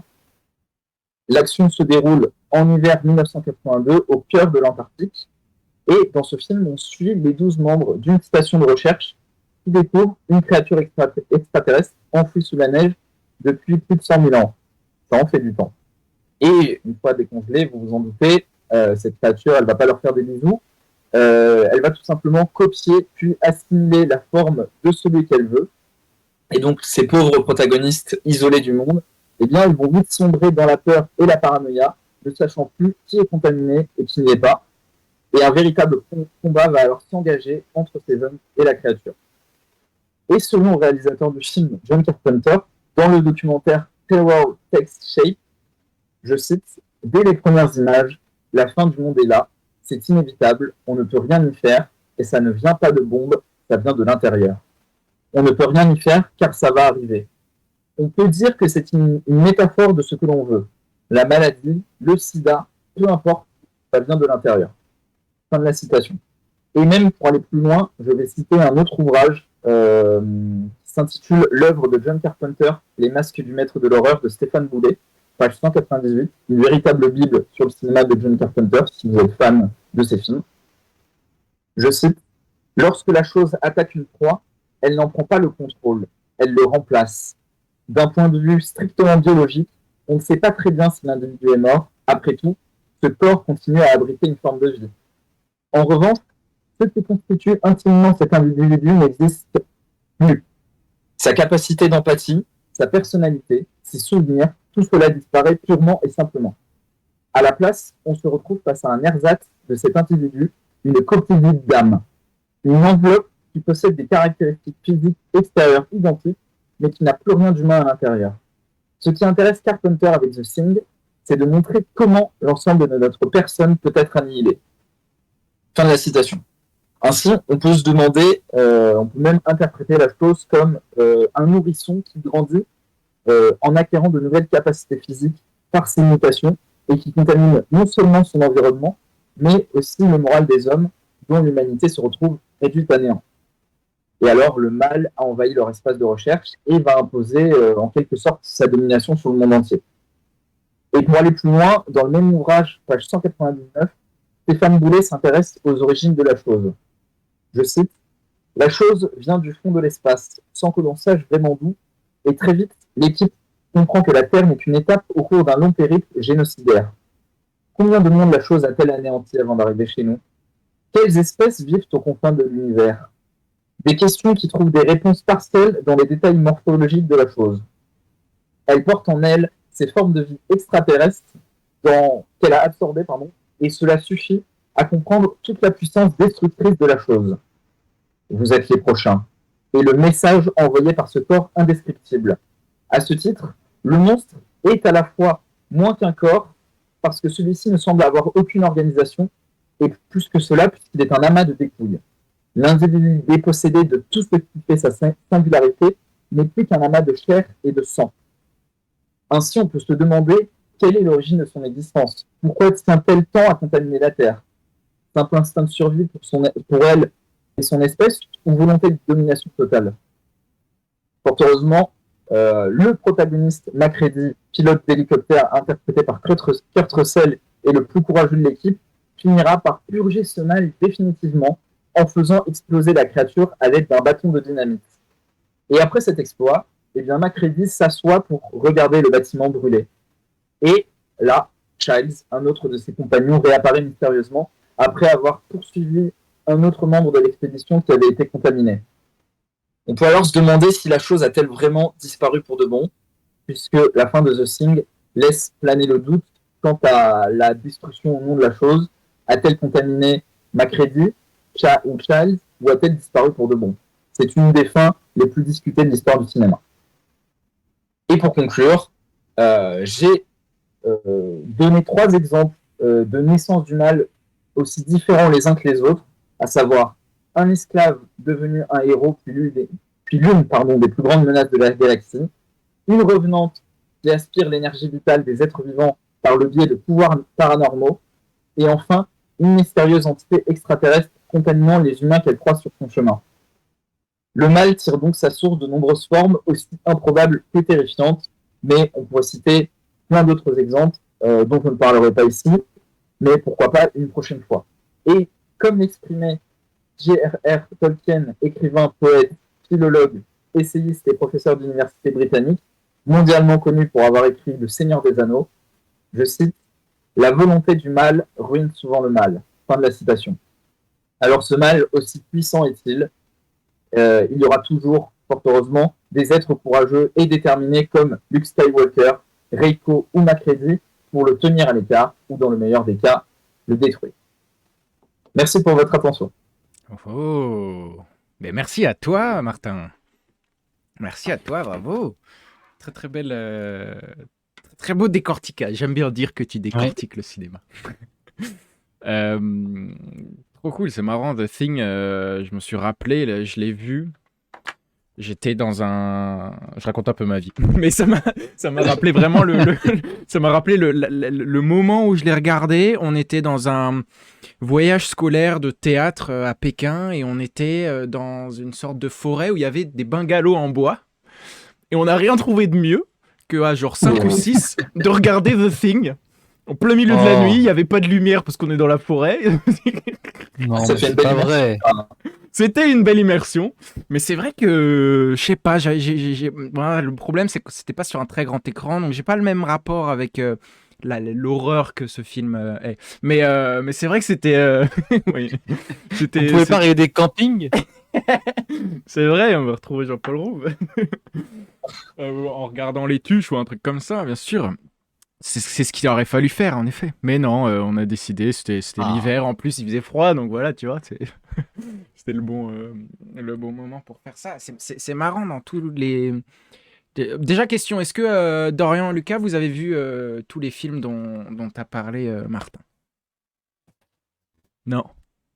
Moi, j'ai pas vu The Ring. T'inquiète pas, tu nous avais prévenu au début. Non, moi j'ai pas vu The Ring non plus. C'est vrai que tout ce qui est... Bah, je l'ai dit déjà la... sur le précédent épisode, les films d'horreur, je suis pas le plus fan. Mais, D'accord. mais il y a un truc que j'ai trouvé Ouais. intéressant dans les 3 films, c'est qu'au final, par rapport à ce que... Ça rejoint toujours ce que tu as dit, Dorian. En fait, le mal, il est là depuis le début. C'est-à-dire que sur Star Wars, on pourrait se dire oui, mais non, c'est un petit enfant. Mais non! Souvenez-vous, Oui, la prophétie. You were supposed to bring balance to the Force, c'est ça. not destroy them. You were my brother, Anakin. Aïe, aïe, Aïe, aïe. C'est bon, non, je peux le faire. C'est bon. C'est la version indienne. Bollywood. Oui, c'est ça. Ça, bah, The Thing, c'est le réalisateur lui-même qui le dit. Hein, et tu l'as dit. Il le dit mieux que moi. Le mal est déjà là, la créature est déjà là, à l'intérieur. Et d'ailleurs, en parlant de The Thing, j'avais plein d'autres exemples dont je voulais parler à l'origine, mais je me rendais compte que ça faisait trop long. Ouais. Je voulais parler aussi de Michael Myers dans Halloween, Ah bah oui. qui est également réalisé par John Carpenter. Que là, on a une montée progressive du mal qui est intéressante et totalement imprévisible, puisque c'est un petit enfant de 5 ans qui est habillé en clown, dont on suit le point de vue, c'est-à-dire en point de vue subjectif, on voit à travers ses yeux, qui assassine sa sœur un peu plus tôt. Je sais pas pourquoi, en fait. Et ensuite, il est enfermé en hôpital psychiatrique pendant 15 ans où il se mure dans le silence. Il finit par s'évader et comme Dark Vador, en quelque sorte, il détruit son identité d'origine en arborant ce masque blanc sans expression et ce peu de travail. En fait, on ne sait pas pourquoi il tue. Enfin, il n'y a pas vraiment de raison. Et d'ailleurs, on l'appelle même plus Michael Myers, après on l'appelle The Shape. C'est les Shape, personnes ouais. la forme. Comme si vraiment toute trace d'humanité avait disparu dans le personnage. Carpenter s'intéresse beaucoup au mal en général, de toute façon, dans son cinéma. Ok. Ouais, non, bah pareil, c'est un film que je n'ai pas vu non plus. Oula. Hop là. Bah, en fait, sans ça, Halloween, il n'y aurait c'est- pas eu ce thème. Voilà. Pardon, je vous ai coupé. C'est hyper intéressant parce que en fait ça pose cette question que dans le cas d'Anakin par exemple on voit que c'est toute une construction similaire au Christ comme tu l'as bien expliqué, mais que en fait arrivé le point de bascule et ben il y en a un qui choisit l'amour universel et le sacrifice, et l'autre qui choisit son intérêt personnel, et c'est là que ça part encore une fois en cacahuète. J'ai l'impression d'avoir utilisé beaucoup trop cette expression ce soir, mais ce qui est perturbant, et c'est ce que disait je ne sais plus qui disait ça dans les commentaires tout à l'heure à propos du film Le Consentement, c'est que quand on ne comprend pas, en fait quand il n'y a pas de raison Oui, Rémi, ouais. pourquoi les gens font du mal. Et ça vient questionner ce truc qui fait très très peur à l'être humain, c'est cette question de l'absurdité du mal. On aime bien quand le mal a une fonction, quand le mal a une explication. À ce moment-là, on le condamne, mais on le comprend. Mais quand il n'y en a pas, quand juste ben, la personne est peut-être potentiellement un peu... soit n'est pas une personne, ou soit est objectivement, médicalement, cliniquement détraquée, même si bon, Mhm. j'y connais pas grand-chose, mais ça doit exister. Mais là, c'est terrible pour une société, pour des êtres humains qui vont se dire, mais mais des gens comme ça existe, mais qu'est-ce qu'on peut faire avec et contre ces gens-là? Hmm. Ça fait peur. Bah ouais, et C'est- puis Donc je ne regarderai pas ce film. ouais, puis tu te poses la question de qu'est-ce que tu peux faire contre, si jamais un jour tu te retrouves face Mm. à C'est quelqu'un vrai. comme ça. Parce que surtout ceux qui Pour ont eux. une forme De humaine, toute façon, courir, parce que dans les films d'horreur, ils C'est- courent jamais, ils c'est marchent vrai. très lentement, mais bon, ils rattrapent toujours leur victime, mais Et ils marchent toujours très lentement. C'est vrai, c'est vrai.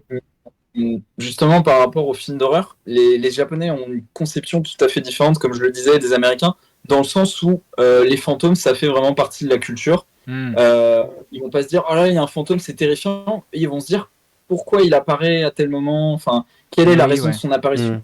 Et souvent, c'est en lien avec le fait que certains fantômes n'ont pas accompli certaines promesses de leur vivant. Je sais pas, un samouraï qui est mort sur le champ de bataille et qui n'a pas accompli sa promesse de retrouver sa bien-aimée, donc il va se retrouver bloqué dans notre monde, comme dans un entre-deux, et errer sur Terre. Mais j'avais quoi d'autre comme exemple?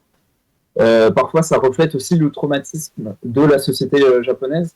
Ring de Hideo Nakata et Kairo de Kiyoshi Kurosawa, un autre film d'horreur japonais, sortent dans un contexte où le Japon va très mal économiquement. Il y a une vague de suicide terrible chez les jeunes, notamment chez les jeunes salariés, les étudiants.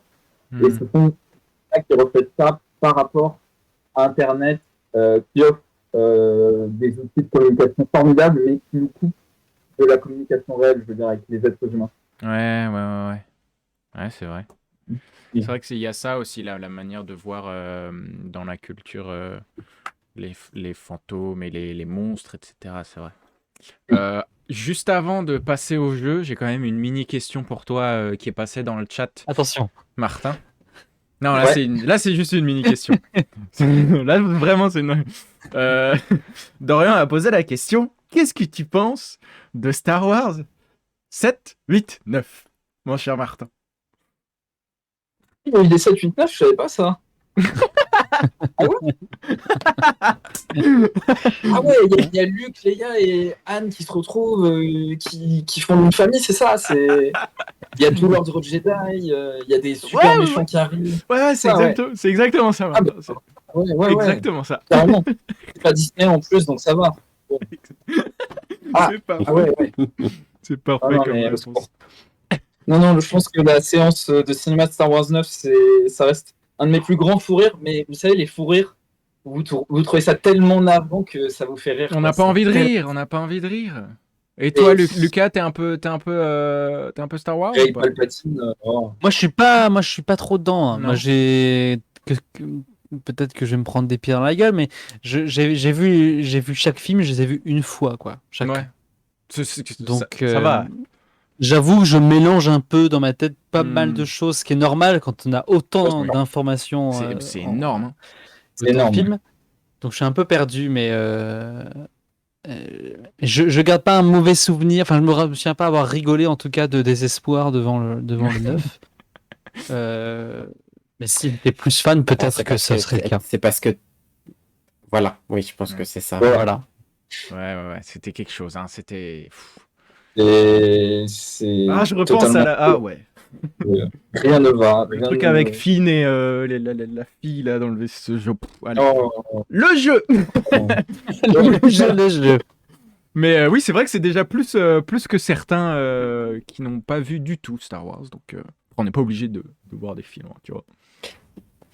Non, petite parenthèse, mais ce truc-là de rigoler devant un film parce que tellement c'était pas bien, ça m'a fait ça très très récemment parce que j'ai été voir au cinéma The Marvels Je sais pas si quelqu'un l'a vu. Non, moi j'ai arrêté. Non, J'ai arrêté, mais ça non. fait. Ça fait un moment. Les Gardiens 3, c'était Ça le fait un dernier. moment que j'ai décroché. Ça fait un moment que j'ai décroché sur les Marvels. Et j'avais envie de voir celui-là parce que j'aimais bien Captain Marvel. J'avais adoré la série Miss Marvel. Je l'avais trouvé vraiment rafraîchissante Ouais, et c'était tout. pas mal. Et vraiment, mais vraiment, il n'y a rien qui va, quoi. Oh non. J'ai débranché le cerveau. Du coup, il y a des scènes où je me dis, j'ai passé un bon moment. Mais vraiment, en y repensant, je me dis, Mais c'est triste. les gars, qu'est-ce que vous en triste. avez fait? Vous savez qu'ils pensent, Ouais.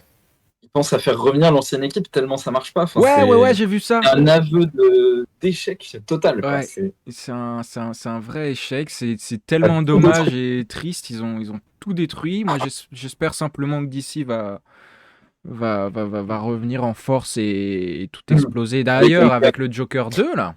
Non, mais les super-héros, c'est fini. Ouais, Ah c'est les ouais. anti-héros. Hein. comme le West- C'est vrai qu'on n'en comme a le pas Western. parlé des anti-héros. Arrête. On n'en a pas parlé des anti-héros. Avec le doigt. Ah. Le anti-héros, il y a des choses intéressantes là. Mais ouais, il faudrait. Tiens, on a fait un truc sur le mal. Est-ce que plus tard, on pourrait pas faire quelque chose sur les anti-héros? Je ne Ah, sais vas-y, pas. Eren Yeager dans l'attaque des Titans, je veux bien. Euh, Mais oui, ça Quoi c'est intéressant parce qu'en fait, c'est ni noir ni blanc, c'est une palette de gris. Exactement. Et c'est Donc, ça si, qu'on a. Joliment dit. Ouais. si jamais vous avez regardé cet épisode, écoutez cet épisode, suivez le compte Instagram et Facebook @CreaTalkShow pour pas rater la suite logique de celui-ci. Les anti-héros, on verra quand est-ce que ça se fait. Vous saurez pas là tout de Bon. suite, donc faut suivre. Hein, t'es obligé. Ah, mais du coup, les anti-héros, c'est quand ils sont pas méchants? Oh, Pas trop on gentil, verra pas ça, trop hein, beau. on verra ça. C'est vrai, petite. Non, mais c'était une blague nulle sur les Il explique. parce qu'ils sont gentils. Il explique ça. Ah, Oui, de rien. C'est vrai, si jamais vous n'avez pas Allez, vu ou vous ne vous c'est le souvenez moment pour plus moi de vous quitter. des films Star Wars, vous pouvez nous voir jouer avec Amenir au jeu Lego Star Wars Oh, en je ce vois, moment c'est même. bon. C'est génial, c'est très rigolo, on se tape dessus. Un très très chouette jeu. Et transition toute trouvée, nous allons incroyable. faire le très très il est chouette bon. jeu Ah, de il est bon. Amenir. Yes. Ce soir, évidemment, Amenir va nous rejoindre pour nous proposer le jeu de ce soir. Oui. C'est pas le bon jingle. Attends, Ingénierie créative. c'est pas le bon jingle. Attends, mais oui, mais c'est parce que non, parce que Allez. voilà. Amenir, une expérience. Amenir, le vrai jeu. Voilà, c'est mieux. Coucou Amenir. Bonsoir à tous. Ah. J'espère que vous allez tous bien et que vous êtes prêts pour ce petit jeu pas vraiment maléfique, j'avoue, mais que je vous ai préparé. Ouais. Ce que je vous propose de faire, c'est qu'on commence déjà par la première question qui, comme d'habitude, est une question du jour. Je vous la lis. Donc, nous sommes aujourd'hui le 20 novembre et ma question est la suivante. Lequel de ces 4 mangas est sorti dans les années 80 un 20 novembre? Ah. Est-ce que c'est Ranma en demi? Est-ce que c'est Dragon Ball? Est-ce que c'est Nausicaa? Ou est-ce que c'est Doraemon? Je lance le poll dans le chat, comme ça vous pouvez répondre en mettant 1, 2, 3, 4 ou ABCD, je ne sais plus, mais un des deux. Et je vous laisse discuter un petit peu. Et bon courage. C'est vrai que c'est Je très très me technique, là. retire. J'avoue, c'était peut-être maléfique. en C'est fait. très très. Ah là, c'est pour le coup, si c'est un jeu maléfique, Ah. Marine. Je crois que C'est honteux si je dis que j'en connais qu'un sur deux. Non. non. Non. Non, ce n'est pas Ah, honteux. merci. Dit Lucas qui n'en connaît pas. Le film est sorti en 84. Ou c'est Martin qui va pouvoir répondre, je pense. Moi, Alors, je on connais a un Ranma. BOP. Nausicaa. Doraemon, c'est. Bah, Nausicaa, moi ça me dirait bien Nausicaa parce qu'il me semble que le film est sorti mi-80, non? Ou début 90? c'est ça. 84. Alors, Et le manga, je sais plus. Ah. je vous explique à quel point j'ai poussé la Oh méchanceté là dans cette là, question. oh là là. Ils sont tous sortis Ah. dans les années 80. Il n'y en a Oui, qu'un oui. seul qui est sorti le 20 novembre. Forcément. Ah oui, donc là, c'est vraiment. C'est plus de la Ah, culture G, là, putain. c'est du. Ah bah non, c'est n'importe quoi. J'aurais préféré l'ingénierie créative. Écoutez, On peut rembobiner. dans le... dans le chat, il y a un B. Est-ce que Ouais. vous voyez mieux que ça ou est-ce J'ai qu'on envie part de dire là-dessus Ranma parce que j'aime bien Ranma. Mais en même temps, non, parce que ça, je sais. Non, c'est pas Ranma parce que Marine lisait Ranma. On lisait Ranma avant. Ah. Donc, ça serait trop gros que ce soit ça. Donc, c'est un des trois autres. Et. Moi, je vais Et- dire Nausicaa parce Dragon Ball, moi, que Miyazaki RPZ. Doraemon. Moi, je dis D. Ah, mais non, c'est D parce que D. Attendez, mais. Maléfique sort de cette- Et déçu. Bon, écoutez, je vous propose d'arrêter ce maléfice et de vous donner la réponse. La réponse est Ah. Dragon Ball. Ah, ouais. Effectivement, ils sont tous sortis plus ou moins dans les mêmes années. Mais nous, voilà, Dragon Ball est sorti pour la première fois. Le premier épisode est sorti le 20... Enfin, épisode. Le premier chapitre, parce que c'est bien la version manga, est sorti le 20 novembre. Pour la suite de mes questions, il va y avoir 4 questions. C'est des questions ouvertes. Il n'y a donc absolument pas de pôle. Donc vous pouvez répondre, vous pouvez discuter, machin et tout. Mais il y a un timer que j'ai réussi à inclure dans les questions. C'est-à-dire que vous n'avez qu'1 minute pour répondre ouais. à la question, sinon on va dépasser le temps. Ah ouais. Donc, dans le chat, soyez vifs aussi, évidemment. Exactement. On attend Donc, vos qu'est-ce que réponses. c'est Dorian m'a donné une très belle idée. Je vais vous lire un petit texte avec des petits détails. Et il va falloir que vous deviniez de ce petit texte de quel grand méchant je parle. Hmm. Est-ce que vous êtes tous prêts? Oui. Parce que ça commence Oui. tout de suite. Oui. C'est un grand méchant qui, malgré la peur viscérale qu'il suscite, a eu besoin de 7 ans pour tuer son némésis. Et le pire, c'est qu'au final, il a échoué. Ah oui. 7 ans. Bah. Hein J'ai trouvé. non. Ah ouais, bah, vas-y. Faut qu'on C'est pas discute, hein, c'est Voldemort, ça? hein. Mais vous pouvez il a pas échoué. Il a pas échoué. Ah si. Ah! Ah oui, non, je Oui, pensais pas- aux gentils. tu Je pensais pensais à aux qui gentils. À l'inverse. Non, Mais- alors c'est les mais- grands méchants. On parle des grands méchants. Mais on est oui, dans bien le sûr, thème du mal. évidemment. Non, mais je sais plus. Moi, j'étais Oui, déjà ça y passé est. sur les anti-héros. Mais ça peut pas. Enfin, Voldemort, il a mis plus de 7 ans. Il cherchait Harry depuis tout bébé.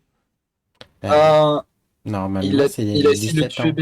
bébé. Ensuite, il a été détruit. Enfin, Ah oui, il affaibli. était pas là. Et après, Ouais, peut-être Voldemort. Mais est-ce que ce serait pas trop simple de nous faire commencer par Voldemort? Ou est-ce que justement, elle nous fait commencer ça?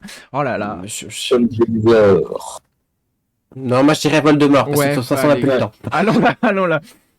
dès qu'il y a le chiffre 7, moi je me suis dit là. C'est C'est bien lui. effectivement Voldemort. Waouh. C'est effectivement Voldemort. Ah, Alors j'avoue, effectivement, il a été bloqué pendant quelques années, donc je n'ai compté que Oui, les donc 7 il années était où, pas, où il bien est sûr. il le fait activement. Mais c'est vrai qu'il a cherché plus longtemps que 7 ans. C'est vrai, Mm. petit erreur de ma part. Est-ce que vous êtes prêts pour la C'était un prochaine? petit piège. C'est petit tout à fait. Oui. Tout à fait, nous sommes prêts. Suite à une bêtise, ce grand méchant est envoyé loin de sa famille. Pour se venger, il empêche les gens qui viennent lui rendre visite de sortir de son terrier.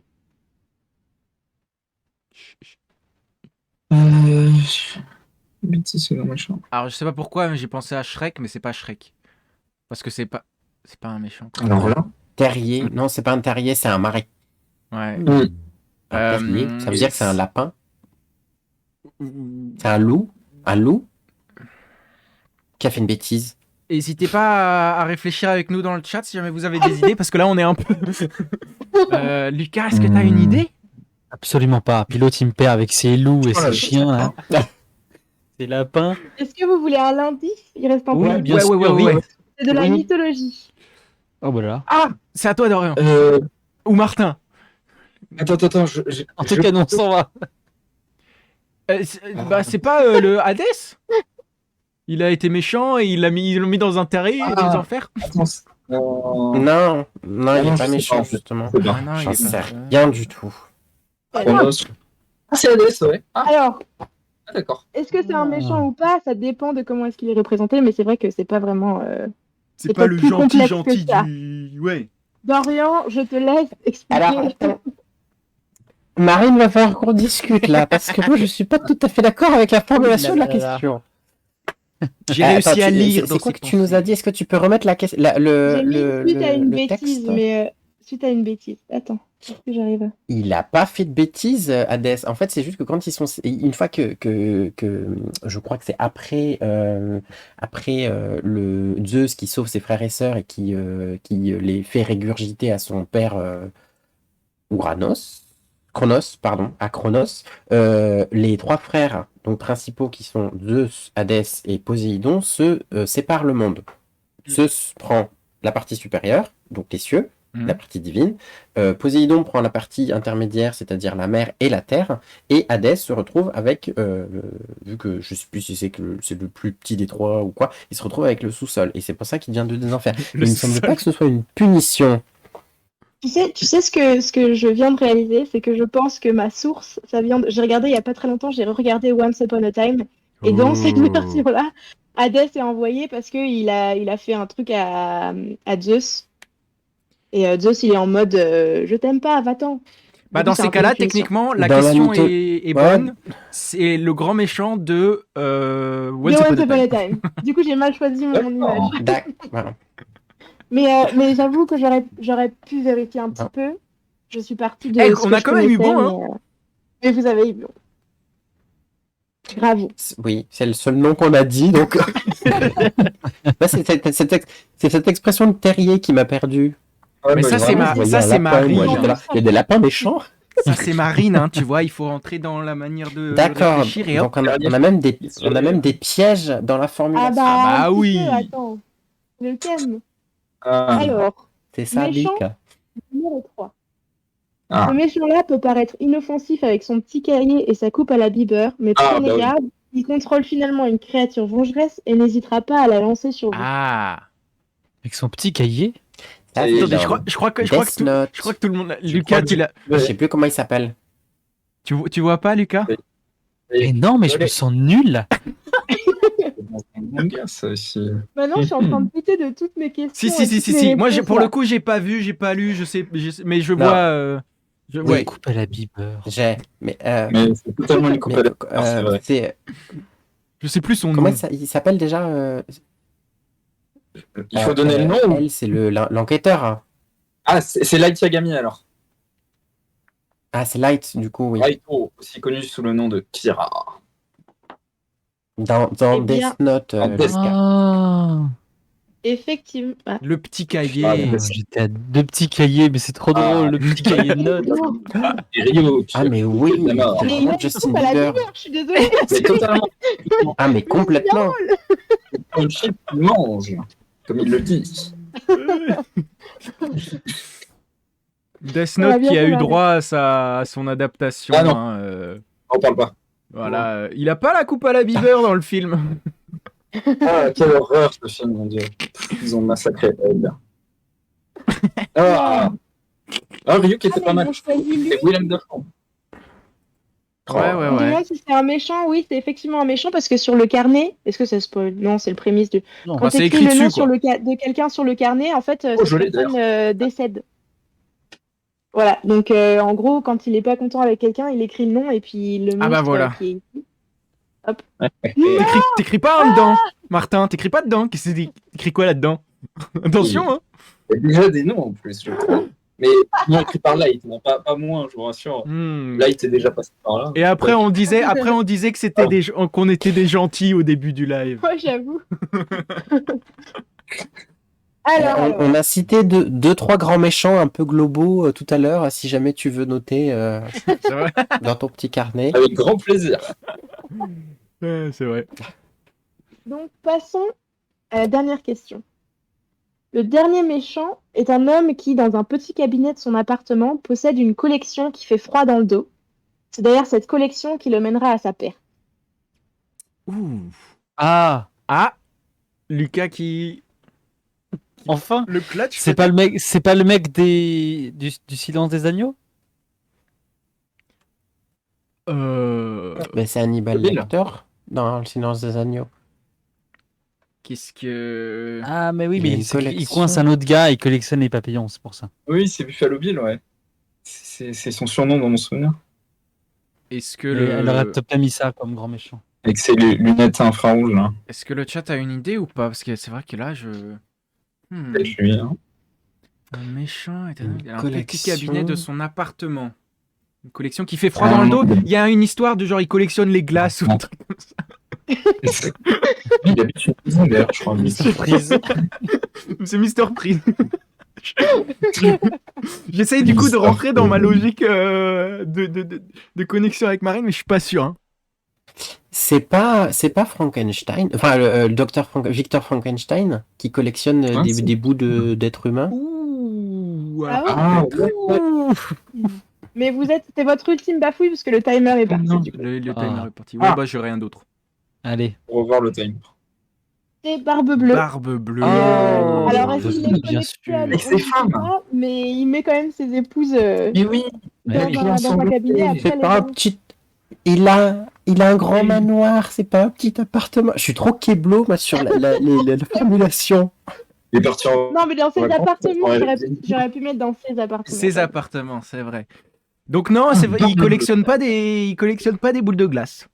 Non, c'est bien plus grave que ça.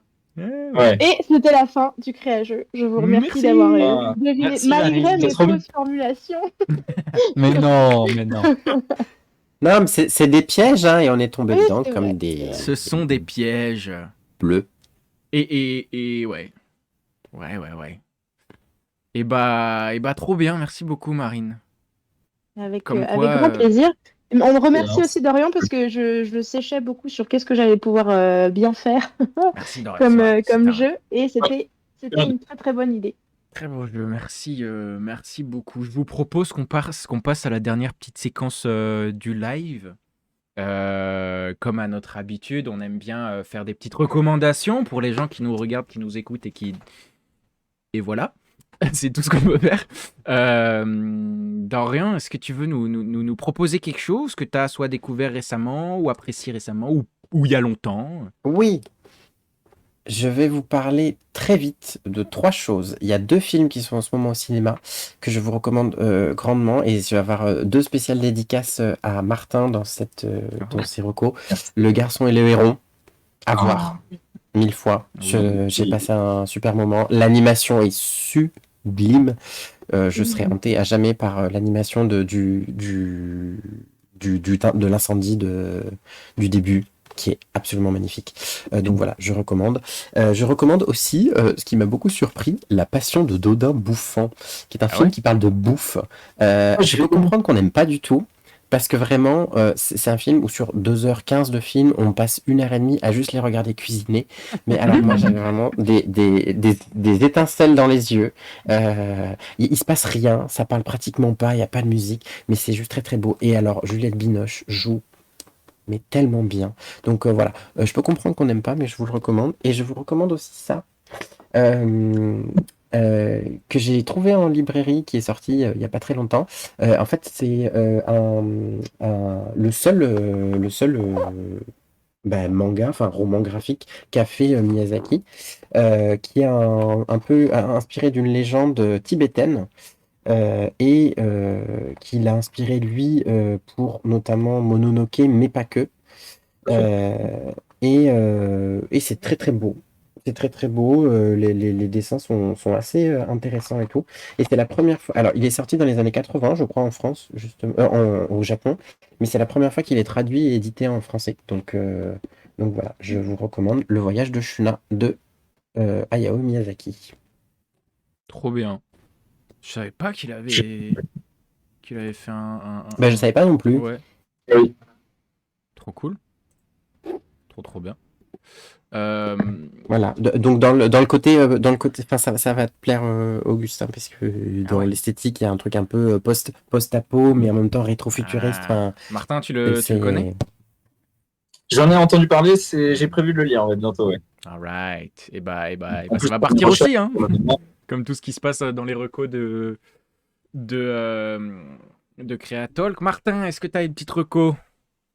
Oui, je vais rester un peu dans l'univers des mangas animés.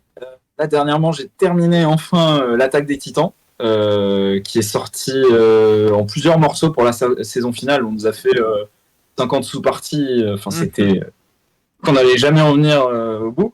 Et là, j'ai regardé les 2 derniers épisodes qui étaient 2 longs métrages, mais c'était complètement fou. Mais en fait, je recommande en général l'Attaque des Titans parce que c'est là aussi sur la question du bien et du mal, c'est très intéressant parce que on n'est pas du tout dans quelque chose de manichéen.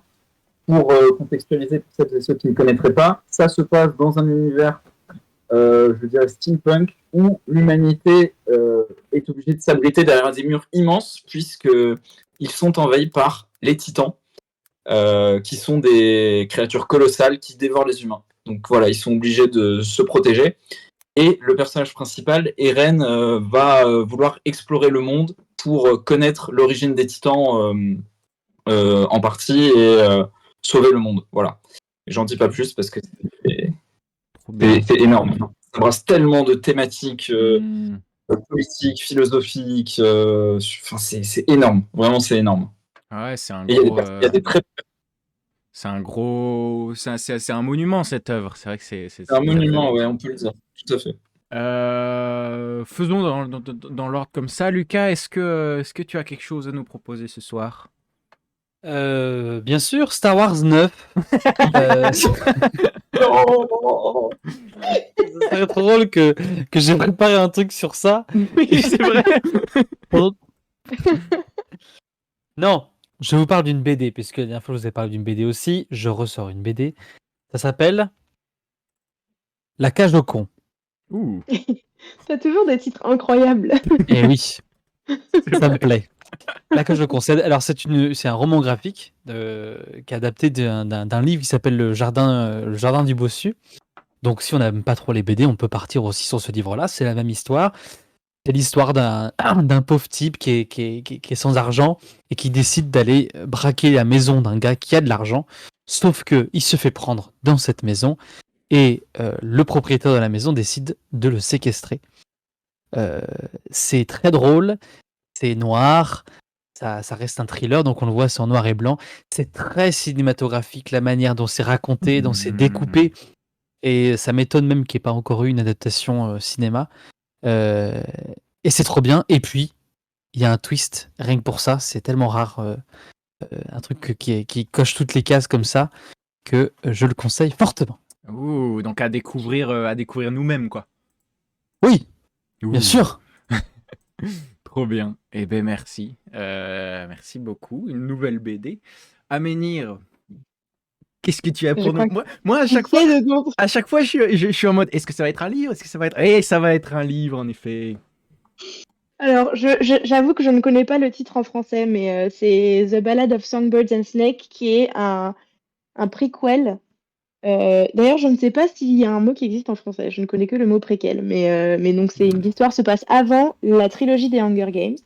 Pour vous faire une petite histoire de comment je suis arrivée à lire ce livre. Déjà, on me l'a offert pour mon anniversaire et on m'a dit tu vas trop kiffer, ça va être trop bien. Moi, j'ai dit bon, ok.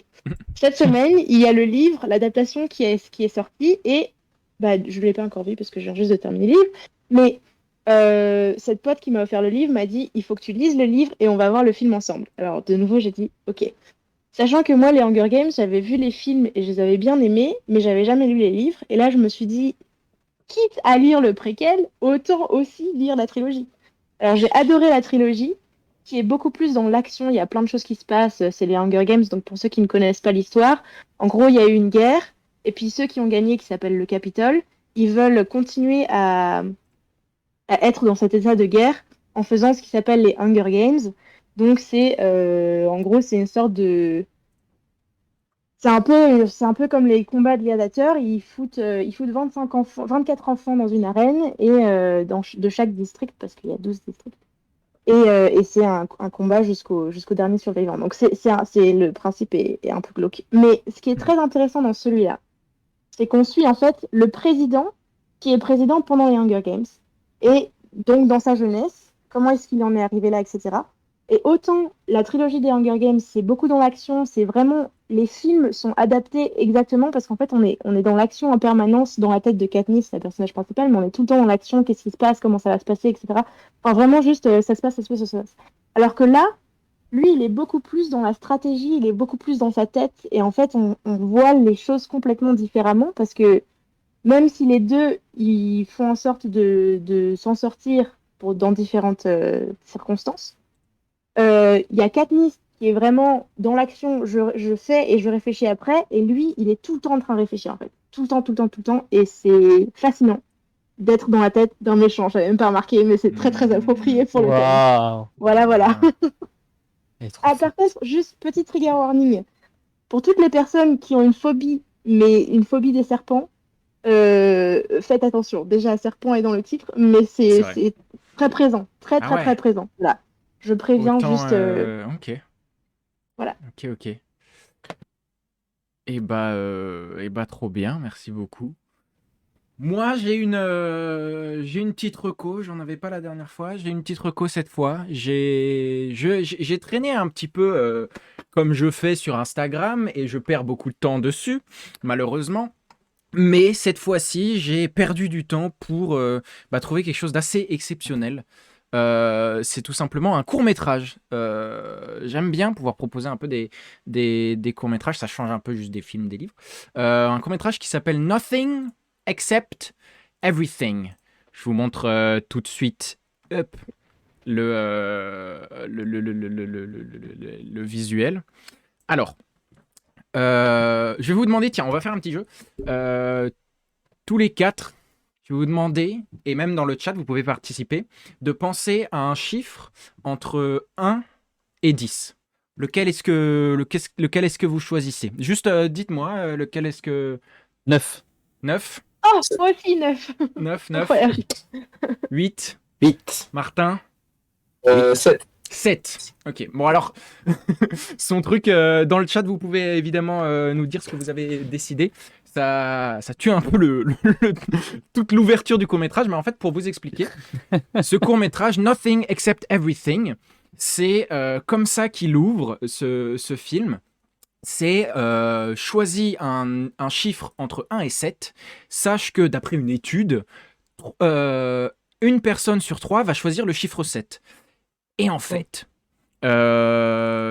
c'est donc un court-métrage qui va aller très très vite, qui va répondre à cette question. Et autour de cette question très étrange pour commencer un court-métrage, voilà, directement, il te pose la question, toi, pense à un chiffre entre 1 et 7.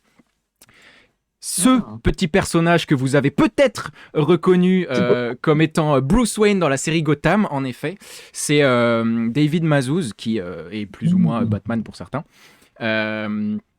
Et donc le personnage principal de ce court-métrage, Nothing Except Everything, qui est focus sur le chiffre 7 et qui va tout au long de ces 12 minutes très intenses de réalisation rythmée, un montage qui est vraiment... assez exceptionnel. Il y en a pas mal qui comparent ça au... déjà rien que par le titre Everything Everywhere All at Once, ça va très vite. C'est bam bam bam, on parle de gros concepts. Et donc, pour vous dévoiler un tout petit peu l'histoire, c'est ce jeune qui sort de lycée, qui, bon, on pourrait se dire c'est une histoire un peu basique et bateau de je veux choisir un collège pour la suite, mais en fait, il va traverser un peu avec ce chiffre 7 toute une ribambelle de grandes questions, de grands questionnements autour du déterminisme du chiffre 7. Ça va vite, et puis en plus, il y a quelque chose d'assez chouette, c'est que c'est un court-métrage qui est réalisé, bon, il y a des moyens, il a été produit, mais moi, en tout cas, dans ma manière de réaliser, ça me parle beaucoup. Voilà, Nothing Except Everything, c'est disponible sur YouTube en plus. Et pour la petite histoire, le réalisateur, il avait 19 ans quand il l'a fait, Wesley Wang, et il l'a tourné pendant sa dernière année de lycée. Voilà. Ah Et, ouais. ouais. C'est très très cool. Moi, j'ai beaucoup aimé. J'ai regardé ça un soir, ça m'a ébloui les yeux. Voilà. Eh bien, écoutez, c'est la fin. Ça y est, de cet épisode 5 de la saison 2 de Creatalk. Merci beaucoup de nous avoir suivis, d'avoir discuté en direct avec nous, pour ceux qui l'ont fait et qui étaient là, en direct, tout simplement. Et puis merci à vous qui nous regardez en rediffusion, évidemment. N'hésitez pas à nous dire ce que vous en avez pensé dans les commentaires pour la rediffusion. Ou je crois qu'il y a une question de comment ça s'appelle ? Une question de donner une note. Si jamais vous nous écoutez en plateforme, donnez une jolie note. On aime bien les jolies notes. Et puis évidemment, comme vous nous suivez sur Insta et Facebook, @CreaTalkShow, vous pouvez repartager nos posts si jamais vous avez bien aimé. Parlez de nous à vos amis qui sont intéressés par l'art ou à des artistes qui pourraient potentiellement être invités sur le plateau. Ça pourrait leur plaire. Moi, c'était ADL Poki. Je suis le présentateur de Creatalk pour Astromoon. Merci à tous. Et puis on se dit à dans 2 semaines pour la prochaine avec un invité. Merci à tous. Des bisous. Au revoir. Merci les copains. Au revoir, merci. Bye bye. Merci à tous ceux qui étaient là. Ciao. Ciao, ciao. Bisous. L'outro s'est lancé. Ça prend toujours un peu de temps. C'est vrai que vous ne l'entendez pas, mais c'est vrai. Bye bye. Bisous.